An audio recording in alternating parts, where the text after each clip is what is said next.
स्वागत है PTC news ਵਿੱਚ ਸਾਰੇ ਦਰਸ਼ਕਾਂ ਦਾ। ਮੈਂ ਹਰਪ੍ਰੀਤ ਸਿੰਘ। ਤੁਸੀਂ ਦੇਖ ਰਹੇ ਹੋ ਕਿ ਈਆਈ ਵਾਇਰਸ ਐਂਡ ਕੇਬਲਸ ਵਿਚਾਰ ਤਕਰਾਰ। ਤੁਹਾਨੂੰ ਸਭ ਨੂੰ ਪਤਾ ਹੈ ਕਿ ਦਿੱਲੀ ਸਿੱਖ ਗੁਰਦੁਆਰਾ ਮੈਨੇਜਮੈਂਟ ਕਮੇਟੀ ਦੀਆਂ ਚੋਣਾਂ ਨਜ਼ਦੀਕ ਆ ਰਹੀਆਂ ਨੇ। 25 ਅਪ੍ਰੈਲ ਨੂੰ ਇਹ ਚੋਣਾਂ ਹੋਣ ਜਾ ਰਹੀਆਂ ਨੇ। ਅੱਜ ਨੋਟੀਫਿਕੇਸ਼ਨ ਵੀ ਉਸ ਦਾ ਜਾਰੀ ਹੋ ਚੁੱਕਿਆ ਹੈ, ਪਰ ਉਸ ਤੋਂ ਪਹਿਲਾਂ ਕਈ ਤਰ੍ਹਾਂ ਦੇ ਕਿੰਤੂ ਪਰੰਤੂ ਕਈ ਤਰ੍ਹਾਂ ਦੇ ਸਵਾਲ ਚੁੱਕੇ ਜਾ ਰਹੇ ਨੇ। ਇੱਕ ਮਸਲਾ ਜਿਹੜਾ ਕਾਫੀ ਪਹਿਲਾਂ ਵੀ ਹਾਈਲਾਈਟ ਹੋਇਆ, ਇੱਕ ਵਾਰ ਫਿਰ ਤੋਂ ਇਹ ਹਾਈਲਾਈਟ ਹੋਇਆ ਕਿ ਕੀ ਸਿਆਸੀ ਪਾਰਟੀਆਂ ਨੂੰ ਧਾਰਮਿਕ ਚੋਣਾਂ ਲੜਨੀਆਂ ਚਾਹੀਦੀਆਂ ਨੇ। ਧਾਰਮਿਕ ਚੋਣਾਂ ਤੋਂ ਭਾਵ ਦਿੱਲੀ ਸਿੱਖ ਗੁਰਦੁਆਰਾ ਮੈਨੇਜਮੈਂਟ ਕਮੇਟੀ ਜਾਂ ਸ਼੍ਰੋਮਣੀ ਗੁਰਦੁਆਰਾ ਮੈਨੇਜਮੈਂਟ ਕਮੇਟੀ ਦੀਆਂ ਚੋਣਾਂ ਦੇ ਵਿੱਚ ਕੀ ਸਿਆਸੀ ਪਾਰਟੀਆਂ ਨੂੰ ਦਖਲਅੰਦਾਜ਼ੀ ਦੇਣੀ ਚਾਹੀਦੀ ਹੈ ਜਾਂ ਨਹੀਂ ਦੇਣੀ ਚਾਹੀਦੀ, ਜਾਂ ਉਹ ਪਾਰਟੀਆਂ ਜਿਨ੍ਹਾਂ ਦਾ ਜਨਮ ਹੀ ਪੰਥਕ ਤੌਰ ਤੇ ਹੋਇਆ ਹੋਵੇ, ਪੰਥਕ ਦਿਸ਼ਾ ਨਿਰਦੇਸ਼ਾਂ ਦੇ ਤਹਿਤ ਹੋਇਆ ਹੋਵੇ, ਕਿ ਉਹਨਾਂ ਪਾਰਟੀਆਂ ਨੂੰ ਵੀ ਇਹਨਾਂ ਇਲੈਕਸ਼ਨਸ ਦੇ ਵਿੱਚ ਹਿੱਸਾ ਲੈਣਾ ਚਾਹੀਦਾ ਕਿ ਨਹੀਂ ਲੈਣਾ ਚਾਹੀਦਾ। ਕਈ ਤਰ੍ਹਾਂ ਦੇ ਕਿੰਤੂ ਪਰੰਤੂ ਕੀਤੇ ਜਾ ਰਹੇ ਨੇ, ਖਾਸ ਤੌਰ ਤੇ ਦਿੱਲੀ ਦੇ ਵਿੱਚ। ਦਿੱਲੀ ਸਰਕਾਰ ਵੱਲੋਂ, ਆਮ ਆਦਮੀ ਪਾਰਟੀ ਦੀ ਸਰਕਾਰ ਵੱਲੋਂ ਇਸ ਤੇ ਕਿੰਤੂ ਪਰੰਤੂ ਕੀਤਾ ਗਿਆ ਕਿ ਕੁਝ ਸਿਆਸੀ ਪਾਰਟੀਆਂ ਨੇ ਜਿਹੜੀਆਂ ਉਹ ਦਿੱਲੀ ਦੀਆਂ ਚੋਣਾਂ ਜਿਹੜੀਆਂ ਹੋਣ ਜਾ ਰਹੀਆਂ ਨੇ, ਦਿੱਲੀ ਸਿੱਖ ਗੁਰਦੁਆਰਾ ਮੈਨੇਜਮੈਂਟ ਕਮੇਟੀ ਦੀਆਂ ਚੋਣਾਂ ਹੋਣ ਜਾ ਰਹੀਆਂ ਨੇ, ਉਹਨਾਂ ਦੇ ਵਿੱਚ ਹਿੱਸਾ ਨਹੀਂ ਲੈ ਸਕਣਗੀਆਂ। ਇਹਦੇ ਲਈ ਬਕਾਇਦਾ ਉਹਨਾਂ ਨੇ ਚਿੱਠੀ ਵੀ ਲਿਖੀ ਹੈ। ਉਸ ਚਿੱਠੀ ਤੇ ਸਟੇ ਵੀ ਲੱਗਿਆ ਜੁਡੀਸ਼ੀਅਲ ਕਮਿਸ਼ਨ ਦੇ ਕੋਲ। ਸਿੱਖ ਗੁਰਦੁਆਰਾ ਜੁਡੀਸ਼ੀਅਲ ਕਮਿਸ਼ਨ ਦੇ ਕੋਲ ਵੀ ਇਹ ਸਾਰਾ ਮਸਲਾ ਪਹੁੰਚਿਆ। ਹੁਣ ਅੱਗੇ ਇਹ ਮਸਲਾ ਕਿਸ ਰੂਪ ਰੇਖਾ ਵੱਲ ਜਾਏਗਾ, ਇਸ ਤੇ ਦੇਖਣਾ ਹੋਏਗਾ। ਮੌਜੂਦਾ ਪ੍ਰਧਾਨ ਇਹ ਦਾਅਵਾ ਕਰਦੇ ਨੇ, ਜਿਹੜੇ ਮਨਜਿੰਦਰ ਸਿੰਘ ਸਿਰਸਾ ਨੇ ਜਾਂ ਹੋਰ ਪੰਥਕ ਧਿਰਾਂ ਨੇ, ਉਹ ਦਾਅਵਾ ਕਰਦੀਆਂ ਨੇ ਕਿ ਸਿੱਧਾ ਧਾਰਮਿਕ ਮਸਲਿਆਂ ਦੇ ਵਿੱਚ ਹਸਤਾਸ਼ੇਪ ਹੈਗਾ, ਦਖਲਅੰਦਾਜ਼ੀ ਹੈਗੀ ਹੈ, ਸਿਆਸੀ ਪਾਰਟੀਆਂ ਦੀ ਜਾਂ ਸਰਕਾਰਾਂ ਦੀ ਦਖਲਅੰਦਾਜ਼ੀ ਹੈਗੀ ਹੈ ਸਾਡੇ ਧਾਰਮਿਕ ਕੰਮਾਂ ਦੇ ਵਿੱਚ, ਧਾਰਮਿਕ ਰੌਰੀਤਾਂ ਦੇ ਵਿੱਚ, ਧਾਰਮਿਕ ਬੁਨਿਆਦ ਦੇ ਵਿੱਚ ਸਿੱਧਾ ਦਖਲਅੰਦਾਜ਼ੀ ਜੋ ਕਿ ਬਰਦਾਸ਼ਤ ਨਹੀਂ ਕੀਤੀ ਜਾਏਗੀ। ਹਵਾਲਾ ਇਹ ਦਿੱਤਾ ਜਾਂਦਾ ਹੈ ਕਿ ਕਦੇ ਵੱਖਰੀ ਹਰਿਆਣਾ ਦੀ ਗੁਰਦੁਆਰਾ ਕਮੇਟੀ ਬਣਾਈ ਜਾਂਦੀ ਹੈ, ਕਦੇ ਹਜ਼ੂਰ ਸਾਹਿਬ ਦੇ ਵਿੱਚ ਦਖਲਅੰਦਾਜ਼ੀ ਕੀਤੀ ਜਾਂਦੀ ਹੈ ਕਮੇਟੀ ਦੀ, ਕਦੇ ਪਟਨਾ ਸਾਹਿਬ ਦੀ ਕਮੇਟੀ ਦੇ ਵਿੱਚ ਦਖਲਅੰਦਾਜ਼ੀ ਕੀਤੀ ਜਾਂਦੀ ਹੈ। ਟਾਰਗੇਟ ਸਿਰਫ ਇਹੀ ਹੁੰਦਾ ਹੈ ਕਿ ਇਹ ਇੰਨੀਆਂ ਮਜ਼ਬੂਤ ਸੰਸਥਾਵਾਂ, ਇਹਨਾਂ ਨੂੰ ਕਮਜ਼ੋਰ ਕਿਵੇਂ ਕੀਤਾ ਜਾਵੇ, ਇੰਨੀਆਂ ਮਜ਼ਬੂਤ ਸੰਸਥਾਵਾਂ ਇਹਨਾਂ ਨੂੰ ਤੋੜਿਆ ਕਿਵੇਂ ਜਾਵੇ। ਕਿਉਂਕਿ ਜੋ ਵੀ ਪੰਥਕ ਲੋਕ ਨੇ ਜਾਂ ਪੰਥਕ ਧਿਰਾਂ ਨੇ, ਜੋ ਵੀ ਨਾਨਕ ਨਾਮ ਲੇਵਾ ਸੰਗਤ ਹੈਗੀ ਆ, ਉਹ ਮੁਕੰਮਲ ਤੌਰ ਤੇ ਇਹਨਾਂ ਸੰਸਥਾਵਾਂ ਦੇ ਨਾਲ ਜਾਂ ਸ੍ਰੀ ਅਕਾਲ ਤਖਤ ਸਾਹਿਬ ਦੇ ਨਾਲ ਜੁੜੀ ਹੋਈ ਹੈ, ਤੇ ਉਹ ਜਦ ਤੱਕ ਜੁੜੀ ਰਹੇਗੀ ਤਦ ਤੱਕ ਇਹ ਸਟਰੈਂਥਨ ਰਹਿਣਗੇ। ਇਸ ਕਰਕੇ ਇਸ ਨੂੰ ਖਤਮ ਕਰਨ ਦੇ ਲਈ, ਉਸ ਸਟਰੈਂਥਨ ਨੂੰ ਘੱਟ ਕਰਨ ਦੇ ਲਈ, ਉਹਨਾਂ ਸੰਸਥਾਵਾਂ ਦੇ ਅਕੀਦੇ ਨੂੰ ਖਤਮ ਕਰਨ ਦੇ ਲਈ ਇਹ ਸਭ ਕੁਝ ਕੀਤਾ ਜਾਂਦਾ ਹੈ। ਇਹ ਵੱਖ-ਵੱਖ ਜਿਹੜੇ ਮਾਹਰ ਨੇ ਕਹਿੰਦੇ ਨੇ। ਹੁਣ ਮੁੱਦਾ ਕੀ ਹੈ, ਸਭ ਤੋਂ ਪਹਿਲਾਂ ਤੁਹਾਨੂੰ ਗ੍ਰਾਫਿਕ ਦੇ ਜ਼ਰੀਏ ਮੁੱਦਾ ਸਮਝਾਉਂਦੇ ਹਾਂ, ਫਿਰ ਆਪਾਂ ਪੂਰੀ ਚਰਚਾ ਨੂੰ ਅੱਗੇ ਵਧਾਵਾਂਗੇ। ਦਰਅਸਲ ਦਿੱਲੀ ਸਿੱਖ ਗੁਰਦੁਆਰਾ ਪ੍ਰਬੰਧਕ ਕਮੇਟੀ ਦੀਆਂ ਚੋਣਾਂ ਦਾ ਇਹ ਪੂਰਾ ਮਸਲਾ ਹੈਗਾ। ਦਿੱਲੀ ਸਰਕਾਰ ਦੇ ਜਿਹੜੇ ਮੰਤਰੀ ਨੇ, ਆਮ ਆਦਮੀ ਪਾਰਟੀ ਦੇ ਦਿੱਲੀ ਸਰਕਾਰ ਦੇ ਮੰਤਰੀ ਰਾਕੇਸ਼ ਗੌਤਮ ਨੇ ਗੁਰਦੁਆਰਾ ਇਲੈਕਸ਼ਨ ਡਾਇਰੈਕਟੋਰੇਟ ਨੂੰ ਇੱਕ ਚਿੱਠੀ ਲਿਖੀ। ਚਿੱਠੀ ਦੇ ਵਿੱਚ ਕਮੇਟੀ ਦੀਆਂ ਚੋਣਾਂ ਸੰਬੰਧੀ ਕਾਨੂੰਨ ਦੇ ਵਿੱਚ ਕੀਤੇ ਗਏ ਸੋਧ ਦੇ ਤਹਿਤ ਚੋਣਾਂ ਕਰਾਉਣ ਦੀ ਗੱਲ ਕਹੀ। ਦਿੱਲੀ ਹਾਈ ਕੋਰਟ ਵੱਲੋਂ ਰਾਕੇਸ਼ ਗੌਤਮ ਦੀ ਇਸ ਚਿੱਠੀ ਤੇ ਸਟੇ ਲਗਾਇਆ ਗਿਆ। ਇਲੈਕਸ਼ਨ ਡਾਇਰੈਕਟੋਰੇਟ ਨੇ ਸ਼੍ਰੋਮਣੀ ਅਕਾਲੀ ਦਲ ਨੂੰ ਪਾਰਟੀ ਦੀ ਧਾਰਮਿਕ ਰਜਿਸਟ੍ਰੇਸ਼ਨ ਕਰਾਉਣ ਲਈ ਕਿਹਾ। ਸ਼੍ਰੋਮਣੀ ਅਕਾਲੀ ਦਲ ਨੇ ਦਿੱਲੀ ਹਾਈ ਕੋਰਟ ਤੋਂ ਧਾਰਮਿਕ ਰਜਿਸਟ੍ਰੇਸ਼ਨ ਲਾਜ਼ਮੀ ਕੀਤੇ ਜਾਣ ਤੇ ਸਟੇ ਲਾਉਣ ਦੀ ਮੰਗ ਕੀਤੀ ਹੈ। ਉਹਨਾਂ ਦਾ ਦਾਅਵਾ ਹੈ ਕਿ ਡੀਐਸਜੀਐਮਸੀ ਦੇ ਐਕਟ 1971 ਦੇ ਵਿੱਚ ਧਾਰਮਿਕ ਪਾਰਟੀ ਦੀ ਕੋਈ ਪਰਿਭਾਸ਼ਾ ਹੀ ਨਹੀਂ ਹੈ। ਇਹ ਜਾਣਬੁੱਝ ਕੇ ਕੀਤਾ ਜਾ ਰਿਹਾ ਤਾਂ ਜੋ ਸ਼੍ਰੋਮਣੀ ਅਕਾਲੀ ਦਲ ਚੋਣਾਂ ਨਾ ਲੜ ਸਕੇ। 2013 ਤੇ 2017 ਦੇ ਵਿੱਚ ਡੀਐਸਜੀਐਮਸੀ ਦੀਆਂ ਚੋਣਾਂ ਪੁਰਾਣੇ ਨਿਯਮਾਂ ਦੇ ਤਹਿਤ ਹੀ ਹੋਈਆਂ ਸਨ। ਇਹ ਜਾਣਬੁੱਝ ਕੇ ਨਵਾਂ ਨਿਯਮ ਲਿਆਂਦਾ ਜਾ ਰਿਹਾ ਹੈ ਤਾਂ ਜੋ ਇਹ ਦਾਅਵਾ ਕੀਤਾ ਜਾ ਰਿਹਾ ਕਿ ਇਹ ਲੱਗ ਰਿਹਾ ਉਹਨਾਂ ਨੂੰ ਕਿ ਇਹ ਜਿਹੜੀ ਮੌਜੂਦਾ ਕਮੇਟੀ ਹੈ ਇਹੀ ਦੁਬਾਰਾ ਚੋਣਾਂ ਜਿੱਤੇਗੀ। ਸੋ ਇਸ ਕਰਕੇ ਇਹ ਦਖਲਅੰਦਾਜ਼ੀ ਕਰਕੇ ਸੰਨ ਲਾਉਣ ਦੀ ਕੋਸ਼ਿਸ਼ ਕੀਤੀ ਜਾ ਰਹੀ ਹੈ। ਸਾਡੇ ਨਾਲ ਖਾਸ ਮਹਿਮਾਨ ਜੁੜੇ ਹੋਏ ਨੇ ਇਸ ਪੂਰੇ ਮੁੱਦੇ ਤੇ ਗੱਲਬਾਤ ਕਰਨ ਦੇ ਲਈ। ਸਭ ਤੋਂ ਪਹਿਲਾਂ ਜਾਣ ਪਛਾਣ ਕਰਾ ਦਈਏ, ਸਾਡੇ ਨਾਲ ਮੌਜੂਦ ਹੈ ਪ੍ਰੋਫੈਸਰ ਮਨਜੀਤ ਸਿੰਘ ਜੀ, ਸਿਆਸੀ ਮਾਹਰ ਨੇ। ਜਗਦੀਪ ਸਿੰਘ ਕਾਹਲੋਂ ਚੇਅਰਮੈਨ ਨੇ ਲੀਗਲ ਸੈੱਲ ਦੇ ਡੀਐਸਜੀਐਮਸੀ ਦੇ। ਤਲਵਿੰਦਰ ਸਿੰਘ ਬੁੱਟਰ ਸਾਹਿਬ ਪੰਥਕ ਟਿੱਪਣੀਕਾਰ ਤੇ ਪੱਤਰਕਾਰ ਨੇ। ਇੰਦਰਪਾਲ ਸਿੰਘ ਡਾਇਰੈਕਟਰ ਓਵਰਸੀਜ਼ ਨੇ ਸ਼੍ਰੀ ਗੁਰੂ ਗੋਬਿੰਦ ਸਿੰਘ ਸਟੱਡੀ ਸਰਕਲ ਦੇ। ਬਹੁਤ ਸਵਾਗਤ ਹੈ ਸਾਰੇ ਮਹਿਮਾਨਾਂ ਦਾ। ਕਾਹਲੋਂ ਸਾਹਿਬ, ਮੈਂ ਤੁਹਾਡੇ ਜ਼ਰੀਏ ਸਭ ਤੋਂ ਪਹਿਲਾਂ ਜਾਣਨਾ ਚਾਹੁੰਦਾ ਇਹ ਪੂਰਾ ਮਸਲਾ ਹੈ ਕੀ ਹੈ। ਜਿੰਨਾ ਕੁ ਮੋਟਾ ਸਾਨੂੰ ਸਮਝ ਆਉਂਦਾ, ਇਹ ਮਸਲਾ ਇਹ ਹੈ ਕਿ ਦਿੱਲੀ ਸਰਕਾਰ, ਆਮ ਆਦਮੀ ਪਾਰਟੀ ਦੀ ਸਰਕਾਰ ਇਹ ਚਾਹੁੰਦੀ ਹੈ ਕਿ ਦਿੱਲੀ ਗੁਰਦੁਆਰਾ ਪ੍ਰਬੰਧਕ ਕਮੇਟੀ ਦੀਆਂ ਜਿਹੜੀਆਂ ਹੋਣ ਵਾਲੀਆਂ ਚੋਣਾਂ ਨੇ ਉਹਦੇ ਵਿੱਚ ਕੋਈ ਵੀ ਸਿਆਸੀ ਪਾਰਟੀ ਦਖਲ ਨਾ ਦੇਵੇ ਜਾਂ ਸਿਆਸੀ ਪਾਰਟੀ ਦੀ ਸ਼ਮੂਲੀਅਤ ਨਹੀਂ ਹੋਣੀ ਚਾਹੀਦੀ। ਜੇ ਉਹ ਇਹ ਅਜਿਹਾ ਚਾਹ ਰਹੇ ਨੇ ਤਾਂ ਇਹਦੇ ਵਿੱਚ ਗਲਤ ਕੀ ਹੈ? ਹਰਪ੍ਰੀਤ ਜੀ, ਸਭ ਤੋਂ ਪਹਿਲਾਂ ਤੇ ਮੈਂ ਇਹ ਗੱਲ ਕਲੀਅਰ ਕਰ ਦੇਣਾ ਚਾਹੁੰਦਾ ਹੈ ਕਿ ਦਿੱਲੀ ਸਰਕਾਰ ਦੇ ਮੰਤਰੀ ਸ਼੍ਰੀ ਰਜਿੰਦਰਪਾਲ ਗੌਤਮ ਜੀ, ਜਿਨ੍ਹਾਂ ਨੇ ਇੱਕ ਸਾਜ਼ਿਸ਼ ਦੇ ਤਹਿਤ ਇੱਕ ਬਹੁਤ ਵੱਡੀ ਸਾਜ਼ਿਸ਼ ਰਚੀ ਗਈ, ਉਸ ਸਾਜ਼ਿਸ਼ ਦੇ ਤਹਿਤ 16 ਮਾਰਚ ਨੂੰ 2021 ਨੂੰ ਇੱਕ ਲੈਟਰ ਇਸ਼ੂ ਕਰਦੇ ਨੇ ਜੀ, ਔਰ ਜਿਸ ਦੇ ਵਿੱਚ ਉਹ ਸਿੱਧੇ ਔਰ ਅਸਿੱਧੇ ਤੌਰ ਦੇ ਉੱਤੇ ਡਾਇਰੈਕਟਰ ਗੁਰਦੁਆਰਾ ਇਲੈਕਸ਼ਨ ਨੂੰ ਇੱਕ ਕਿਸਮ ਦੀ ਹਦਾਇਤ ਕਰ ਰਹੇ ਨੇ ਕਿ ਤੁਸੀਂ ਸ਼੍ਰੋਮਣੀ ਅਕਾਲੀ ਦਲ ਦਾ, ਮੈਂ ਡਾਇਰੈਕਟਲੀ ਨਹੀਂ ਕਹਿ ਰਿਹਾ ਲੇਕਿਨ ਉਹਦਾ ਇਸ਼ਾਰਾ ਇਹ ਸੀ ਕਿ ਸ਼੍ਰੋਮਣੀ ਅਕਾਲੀ ਦਲ ਦਾ ਜੋ ਚੋਣ ਨਿਸ਼ਾਨ ਹੈ ਬਾਲਟੀ, ਉਸ ਨੂੰ ਖਤਮ ਕਰ ਦਿੱਤਾ ਜਾਏ।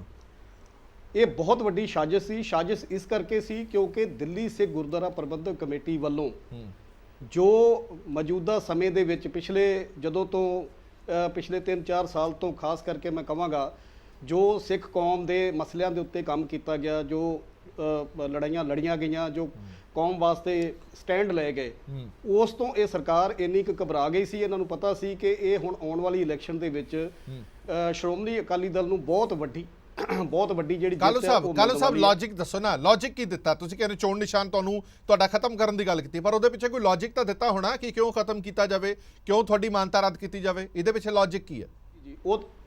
ਉਹਦੇ ਪਿੱਛੇ ਲੌਜਿਕ ਇਹ ਦਿੱਤਾ ਕਿ ਰੂਲ 14 ਜਿਹੜਾ ਦਿੱਲੀ ਸਿੱਖ ਗੁਰਦੁਆਰਾ ਮੈਨੇਜਮੈਂਟ ਐਕਟ ਹੈ, ਉਹ 2010 ਦੇ ਵਿੱਚ ਅਮੈਂਡ ਹੋਇਆ ਸੀ, ਤੇ ਉਹਨਾਂ ਨੇ ਹਵਾਲਾ ਦਿੱਤਾ ਕਿ ਇਸ ਅਮੈਂਡਡ ਰੂਲ ਨੂੰ ਦੇ ਤਹਿਤ ਜਿਹੜਾ ਹੈ ਇਹ ਰਿਲੀਜੀਅਸ ਪਾਰਟੀ ਜਿਹੜੀ ਆ ਉਹ ਕੇਵਲ ਉਹਨਾਂ ਨੂੰ ਸਿੰਬਲ ਦਿੱਤਾ ਜਾਏ ਔਰ ਜੋ ਰਜਿਸਟਰਡ ਪਾਰਟੀਆਂ ਹੋਣ ਜੀ। ਅਸੀਂ ਉਹ ਮੈਟਰ ਜਿਹੜਾ ਅਸੀਂ ਕੋਰਟ ਦੇ ਵਿੱਚ ਲੈ ਕੇ ਗਏ, ਦਿੱਲੀ ਹਾਈ ਕੋਰਟ 'ਚ ਲੈ ਕੇ ਗਏ, ਉੱਥੇ ਮਾਨਯੋਗ ਜੱਜ ਸਾਹਿਬ ਨੇ, ਅਦਾਲਤ ਨੇ ਉਸ ਲੈਟਰ ਦੇ ਉੱਤੇ ਰੋਕ ਲਾ ਦਿੱਤੀ ਔਰ ਨਾਲ ਇਹ ਟਿੱਪਣੀ ਕੀਤੀ ਕਿ ਇਹ ਕੋਰਟ ਦੀ ਟਿੱਪਣੀ ਹੈ ਕਿ ਇਹ ਜਿਹੜਾ ਲੈਟਰ ਹੈ ਇਹ ਕਿਸੇ ਨਾ ਕਿਸੇ ਤਰੀਕੇ ਦੇ ਨਾਲ ਡਾਇਰੈਕਟਰ ਦੇ ਉੱਤੇ ਪ੍ਰੈਸ਼ਰ ਪਾ ਰਿਹਾ। ਠੀਕ ਹੈ। ਔਰ ਹੁਣ ਮੈਂ ਇੱਥੇ ਸਪੈਸੀਫਾਈ ਕਰ ਦੇਣਾ ਚਾਹੁੰਦਾ ਹੈ ਕਿ ਇਹ ਜਿਹੜੀ ਚਿੱਠੀ ਸੀ ਮੰਤਰੀ ਜੀ ਦੀ, ਇਸ ਤੋਂ ਪਹਿਲਾਂ 4 ਇਲੈਕਸ਼ਨਸ ਜਿਹੜੀਆਂ ਹੈ ਉਹ ਪਾਰਟੀ ਦੇ ਸਿੰਬਲ ਦੇ ਨਾਲ ਸ਼੍ਰੋਮਣੀ ਅਕਾਲੀ ਦਲ ਪਹਿਲੇ ਲੜ ਚੁੱਕਿਆ ਹੈ।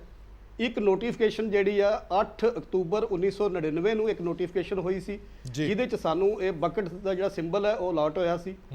ਉਸ ਤੋਂ ਬਾਅਦ 30/11/2006 ਨੂੰ ਫਿਰ ਨੋਟੀਫਿਕੇਸ਼ਨ ਹੋਇਆ, ਉਹਦੇ ਵਿੱਚ ਵੀ ਸਾਨੂੰ ਇਹ ਸਿੰਬਲ ਮਿਲਿਆ।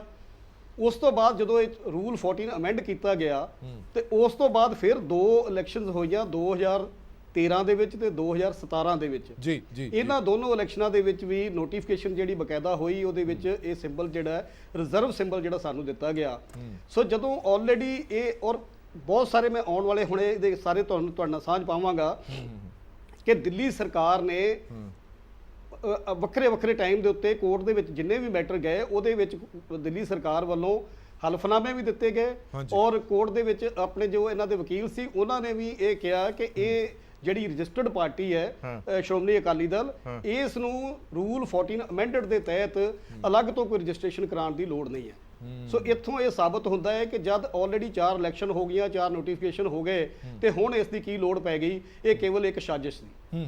ਚਲੋ ਮੈਂ ਇੱਕ ਸਰਲ ਭਾਸ਼ਾ 'ਚ ਇੱਕ ਛੋਟਾ ਜਿਹਾ ਸਵਾਲ ਪੁੱਛਦਾ, ਫਿਰ ਮੈਂ ਬਾਕੀ ਮਹਿਮਾਨਾਂ ਨਾਲ ਚਰਚਾ ਕਰਾਂਗਾ। ਜਿਹੜੀ ਗੱਲ ਇਹਨਾਂ ਨੇ ਇਹ ਕਿਹਾ ਕਿ ਰੂਲ 14 ਦੇ ਮੁਤਾਬਕ ਤੁਹਾਡਾ ਜਿਹੜਾ ਸਿੰਬਲ ਹੈ ਉਹ ਤੁਹਾਨੂੰ ਨਾ ਦਿੱਤਾ ਜਾਵੇ, ਤੇ ਤੁਹਾਡਾ ਜਵਾਬ ਕੀ ਹੈ? ਤੁਸੀਂ ਪੋਲੀਟੀਕਲ ਪਾਰਟੀ ਹੋ, ਉਹ ਕਹਿੰਦੇ ਨੇ ਕਿ ਸਿਰਫ ਰਿਲੀਜੀਅਸ ਬਾਡੀ ਦੀ ਇਲੈਕਸ਼ਨ ਹੈ ਤਾਂ ਰਿਲੀਜੀਅਸ ਪਾਰਟੀਆਂ ਹੀ ਲੜਨ, ਤਾਂ ਤੁਹਾਡਾ ਇਹਦੇ ਪਿੱਛੇ ਲੌਜਿਕ ਹੈ, ਤੁਹਾਡਾ ਜਵਾਬ ਕੀ ਹੈ? ਕਿਉਂਕਿ ਤੁਸੀਂ ਇੱਕ ਸਿਆਸੀ ਪਾਰਟੀ ਹੋ, ਤੇ ਕੀ ਬਤੌਰ ਸਿਆਸੀ ਪਾਰਟੀ ਤੁਸੀਂ ਇਲੈਕਸ਼ਨ ਲੜ ਸਕਦੇ ਹੋ ਜਾਂ ਬਤੌਰ ਰਿਲੀਜੀਅਸ ਪਾਰਟੀ ਤੁਹਾਨੂੰ ਬਣਨਾ ਪਏਗਾ ਤਾਂ ਇਲੈਕਸ਼ਨ ਲੜ ਸਕਦੇ ਹੋ? ਦੇਖੋ, ਇੱਥੇ ਸਵਾਲ ਰਿਲੀਜੀਅਸ ਜਾਂ ਪੋਲੀਟੀਕਲ ਦਾ ਨਹੀਂ ਆ ਰਿਹਾ, ਇੱਥੇ ਸਵਾਲ ਰੂਲ ਦੇ ਮੁਤਾਬਕ ਆ ਰਿਹਾ। ਰੂਲ ਕੀ ਕਹਿੰਦਾ ਹੈ? ਰੂਲ ਇਹ ਕਹਿੰਦਾ ਹੈ ਕਿ ਜਿਹੜੀ ਪਾਰਟੀ ਆਲਰੇਡੀ ਰਜਿਸਟਰਡ ਹੈ, ਉਹ ਰਜਿਸਟਰਡ ਪਾਰਟੀ ਜਿਹੜੀ ਆ ਉਹਦੇ ਉੱਤੇ ਅਮੈਂਡਡ ਰੂਲ ਜਿਹੜਾ ਉਹ ਐਪਲੀਕੇਬਲ ਨਹੀਂ ਹੈ, ਨਹੀਂ ਹੁੰਦਾ। ਦੂਸਰੀ ਗੱਲ, ਜੇ ਆਪਾਂ ਮੋਟੀ ਗੱਲ ਕਰੀਏ ਤਾਂ ਸ਼੍ਰੋਮਣੀ ਅਕਾਲੀ ਦਲ ਇੱਕ ਪੰਥਕ ਪਾਰਟੀ ਹੈ ਜਿਹੜੀ ਸਿੱਖਾਂ ਦੇ ਹਰ ਮਸਲੇ ਦੇ ਉੱਤੇ ਖੜੀ ਹੁੰਦੀ ਆ। ਉਸ ਨੂੰ ਪਾਰਟੀ ਨੂੰ ਕਿਸ ਤਰੀਕੇ ਦੇ ਨਾਲ ਇਲੈਕਸ਼ਨ ਤੋਂ ਬਾਹਰ ਕੱਢਿਆ? DSCMC ਦਾ ਐਕਟ 1971 ਦਾ ਕੀ ਕਹਿੰਦਾ? ਕਿ ਉਹਦੇ ਵਿੱਚ ਕੋਈ ਪਰਿਭਾਸ਼ਾ ਹੈਗੀ ਹੈ ਕਿ ਰਿਲੀਜੀਅਸ ਪਾਰਟੀ ਇਹ ਹੈ, ਸਿਆਸੀ ਪਾਰਟੀ ਇਹ ਹੈ, ਇਹ ਦਖਲ ਦੇ ਸਕਦੀ ਹੈ, ਇਹ ਨਹੀਂ ਦੇ ਸਕਦੀ, ਇਹ ਇਲੈਕਸ਼ਨ ਲੜ ਸਕਦੀ, ਇਹ ਨਹੀਂ ਲੜ ਸਕਦੀ, ਜਿਹੜਾ 1971 ਦੇ ਵਿੱਚ ਇਹ ਬਣਿਆ ਸੀਗਾ? ਐਕਟ ਦੇ ਵਿੱਚ ਕੋਈ ਇਹੋ ਜੀ ਐਕਟ ਦੇ ਵਿੱਚ ਕਲੌਜ਼ ਨਹੀਂ ਹੈ। ਚਲੋ ਠੀਕ ਹੈ, ਮੈਂ ਇੱਕ ਮਿੰਟ ਵਾਪਸ ਆਉਣਾ ਤੁਹਾਡੇ ਤੋਂ। ਪ੍ਰੋਫੈਸਰ ਮਨਜੀਤ ਸਿੰਘ ਜੀ, ਇਹ ਹਮੇਸ਼ਾ ਹੀ ਚਰਚਾ ਰਹੀ ਆ, ਆਪਾਂ ਪਹਿਲਾਂ ਵੀ ਬੜੀ ਸਾਰੀ ਚਰਚਾ ਕਰਦੇ ਰਹੇ ਹਾਂ ਕਿ ਕਿਉਂ ਮੌਜੂਦਾ ਸਰਕਾਰਾਂ ਜਾਂ ਵੱਖ-ਵੱਖ ਸਰਕਾਰਾਂ ਨੂੰ ਹਮੇਸ਼ਾ ਸੰਸਥਾਵਾਂ ਕਿਉਂ ਖੜਕਦੀਆਂ ਨੇ, ਉਹਨਾਂ ਦੇ ਅੱਖ ਦੇ ਵਿੱਚ ਕਿਉਂ ਇਹ ਰੋੜਾ ਬਣ ਕੇ ਖਟਕਦੀਆਂ ਰਹਿੰਦੀਆਂ ਨੇ ਜਿਹੜੀਆਂ ਵੀ ਰਿਲੀਜੀਅਸ ਸੰਸਥਾਵਾਂ ਨੇ, ਖਾਸ ਤੌਰ ਤੇ ਦਿੱਲੀ ਸਿੱਖ ਗੁਰਦੁਆਰਾ ਮੈਨੇਜਮੈਂਟ ਕਮੇਟੀ ਹੋਵੇ ਜਾਂ ਸ਼੍ਰੋਮਣੀ ਗੁਰਦੁਆਰਾ ਪ੍ਰਬੰਧਕ ਕਮੇਟੀ ਹੋਵੇ। ਹਾਲ ਹੀ ਦੇ ਵਿੱਚ ਜੋ ਰੋਲ ਇਹਨਾਂ ਕਮੇਟੀਆਂ ਨੇ ਨਿਭਾਇਆ ਉਸ ਤੋਂ ਅਸੀਂ ਸਾਰੇ ਵਾਕਫ ਹਾਂ। ਕੀ ਤੁਹਾਨੂੰ ਲੱਗਦਾ ਹੈ ਕਿ ਇੱਕ ਰੀਜ਼ਨ ਇਹ ਵੀ ਹੋ ਸਕਦਾ ਕਿ ਇੰਨਾ ਵਧੀਆ ਤਰੀਕੇ ਨਾਲ ਤੁਸੀਂ ਇੱਕ ਪਾਸੜ ਹੋ ਕੇ ਰੋਲ ਨਿਭਾਓ ਤਾਂ ਜ਼ਰੂਰ ਹੈ ਕਿ ਤੁਸੀਂ ਸਰਕਾਰਾਂ ਦੇ ਅੱਖਾਂ ਦੇ ਵਿੱਚ ਖਟਕੋਗੇ?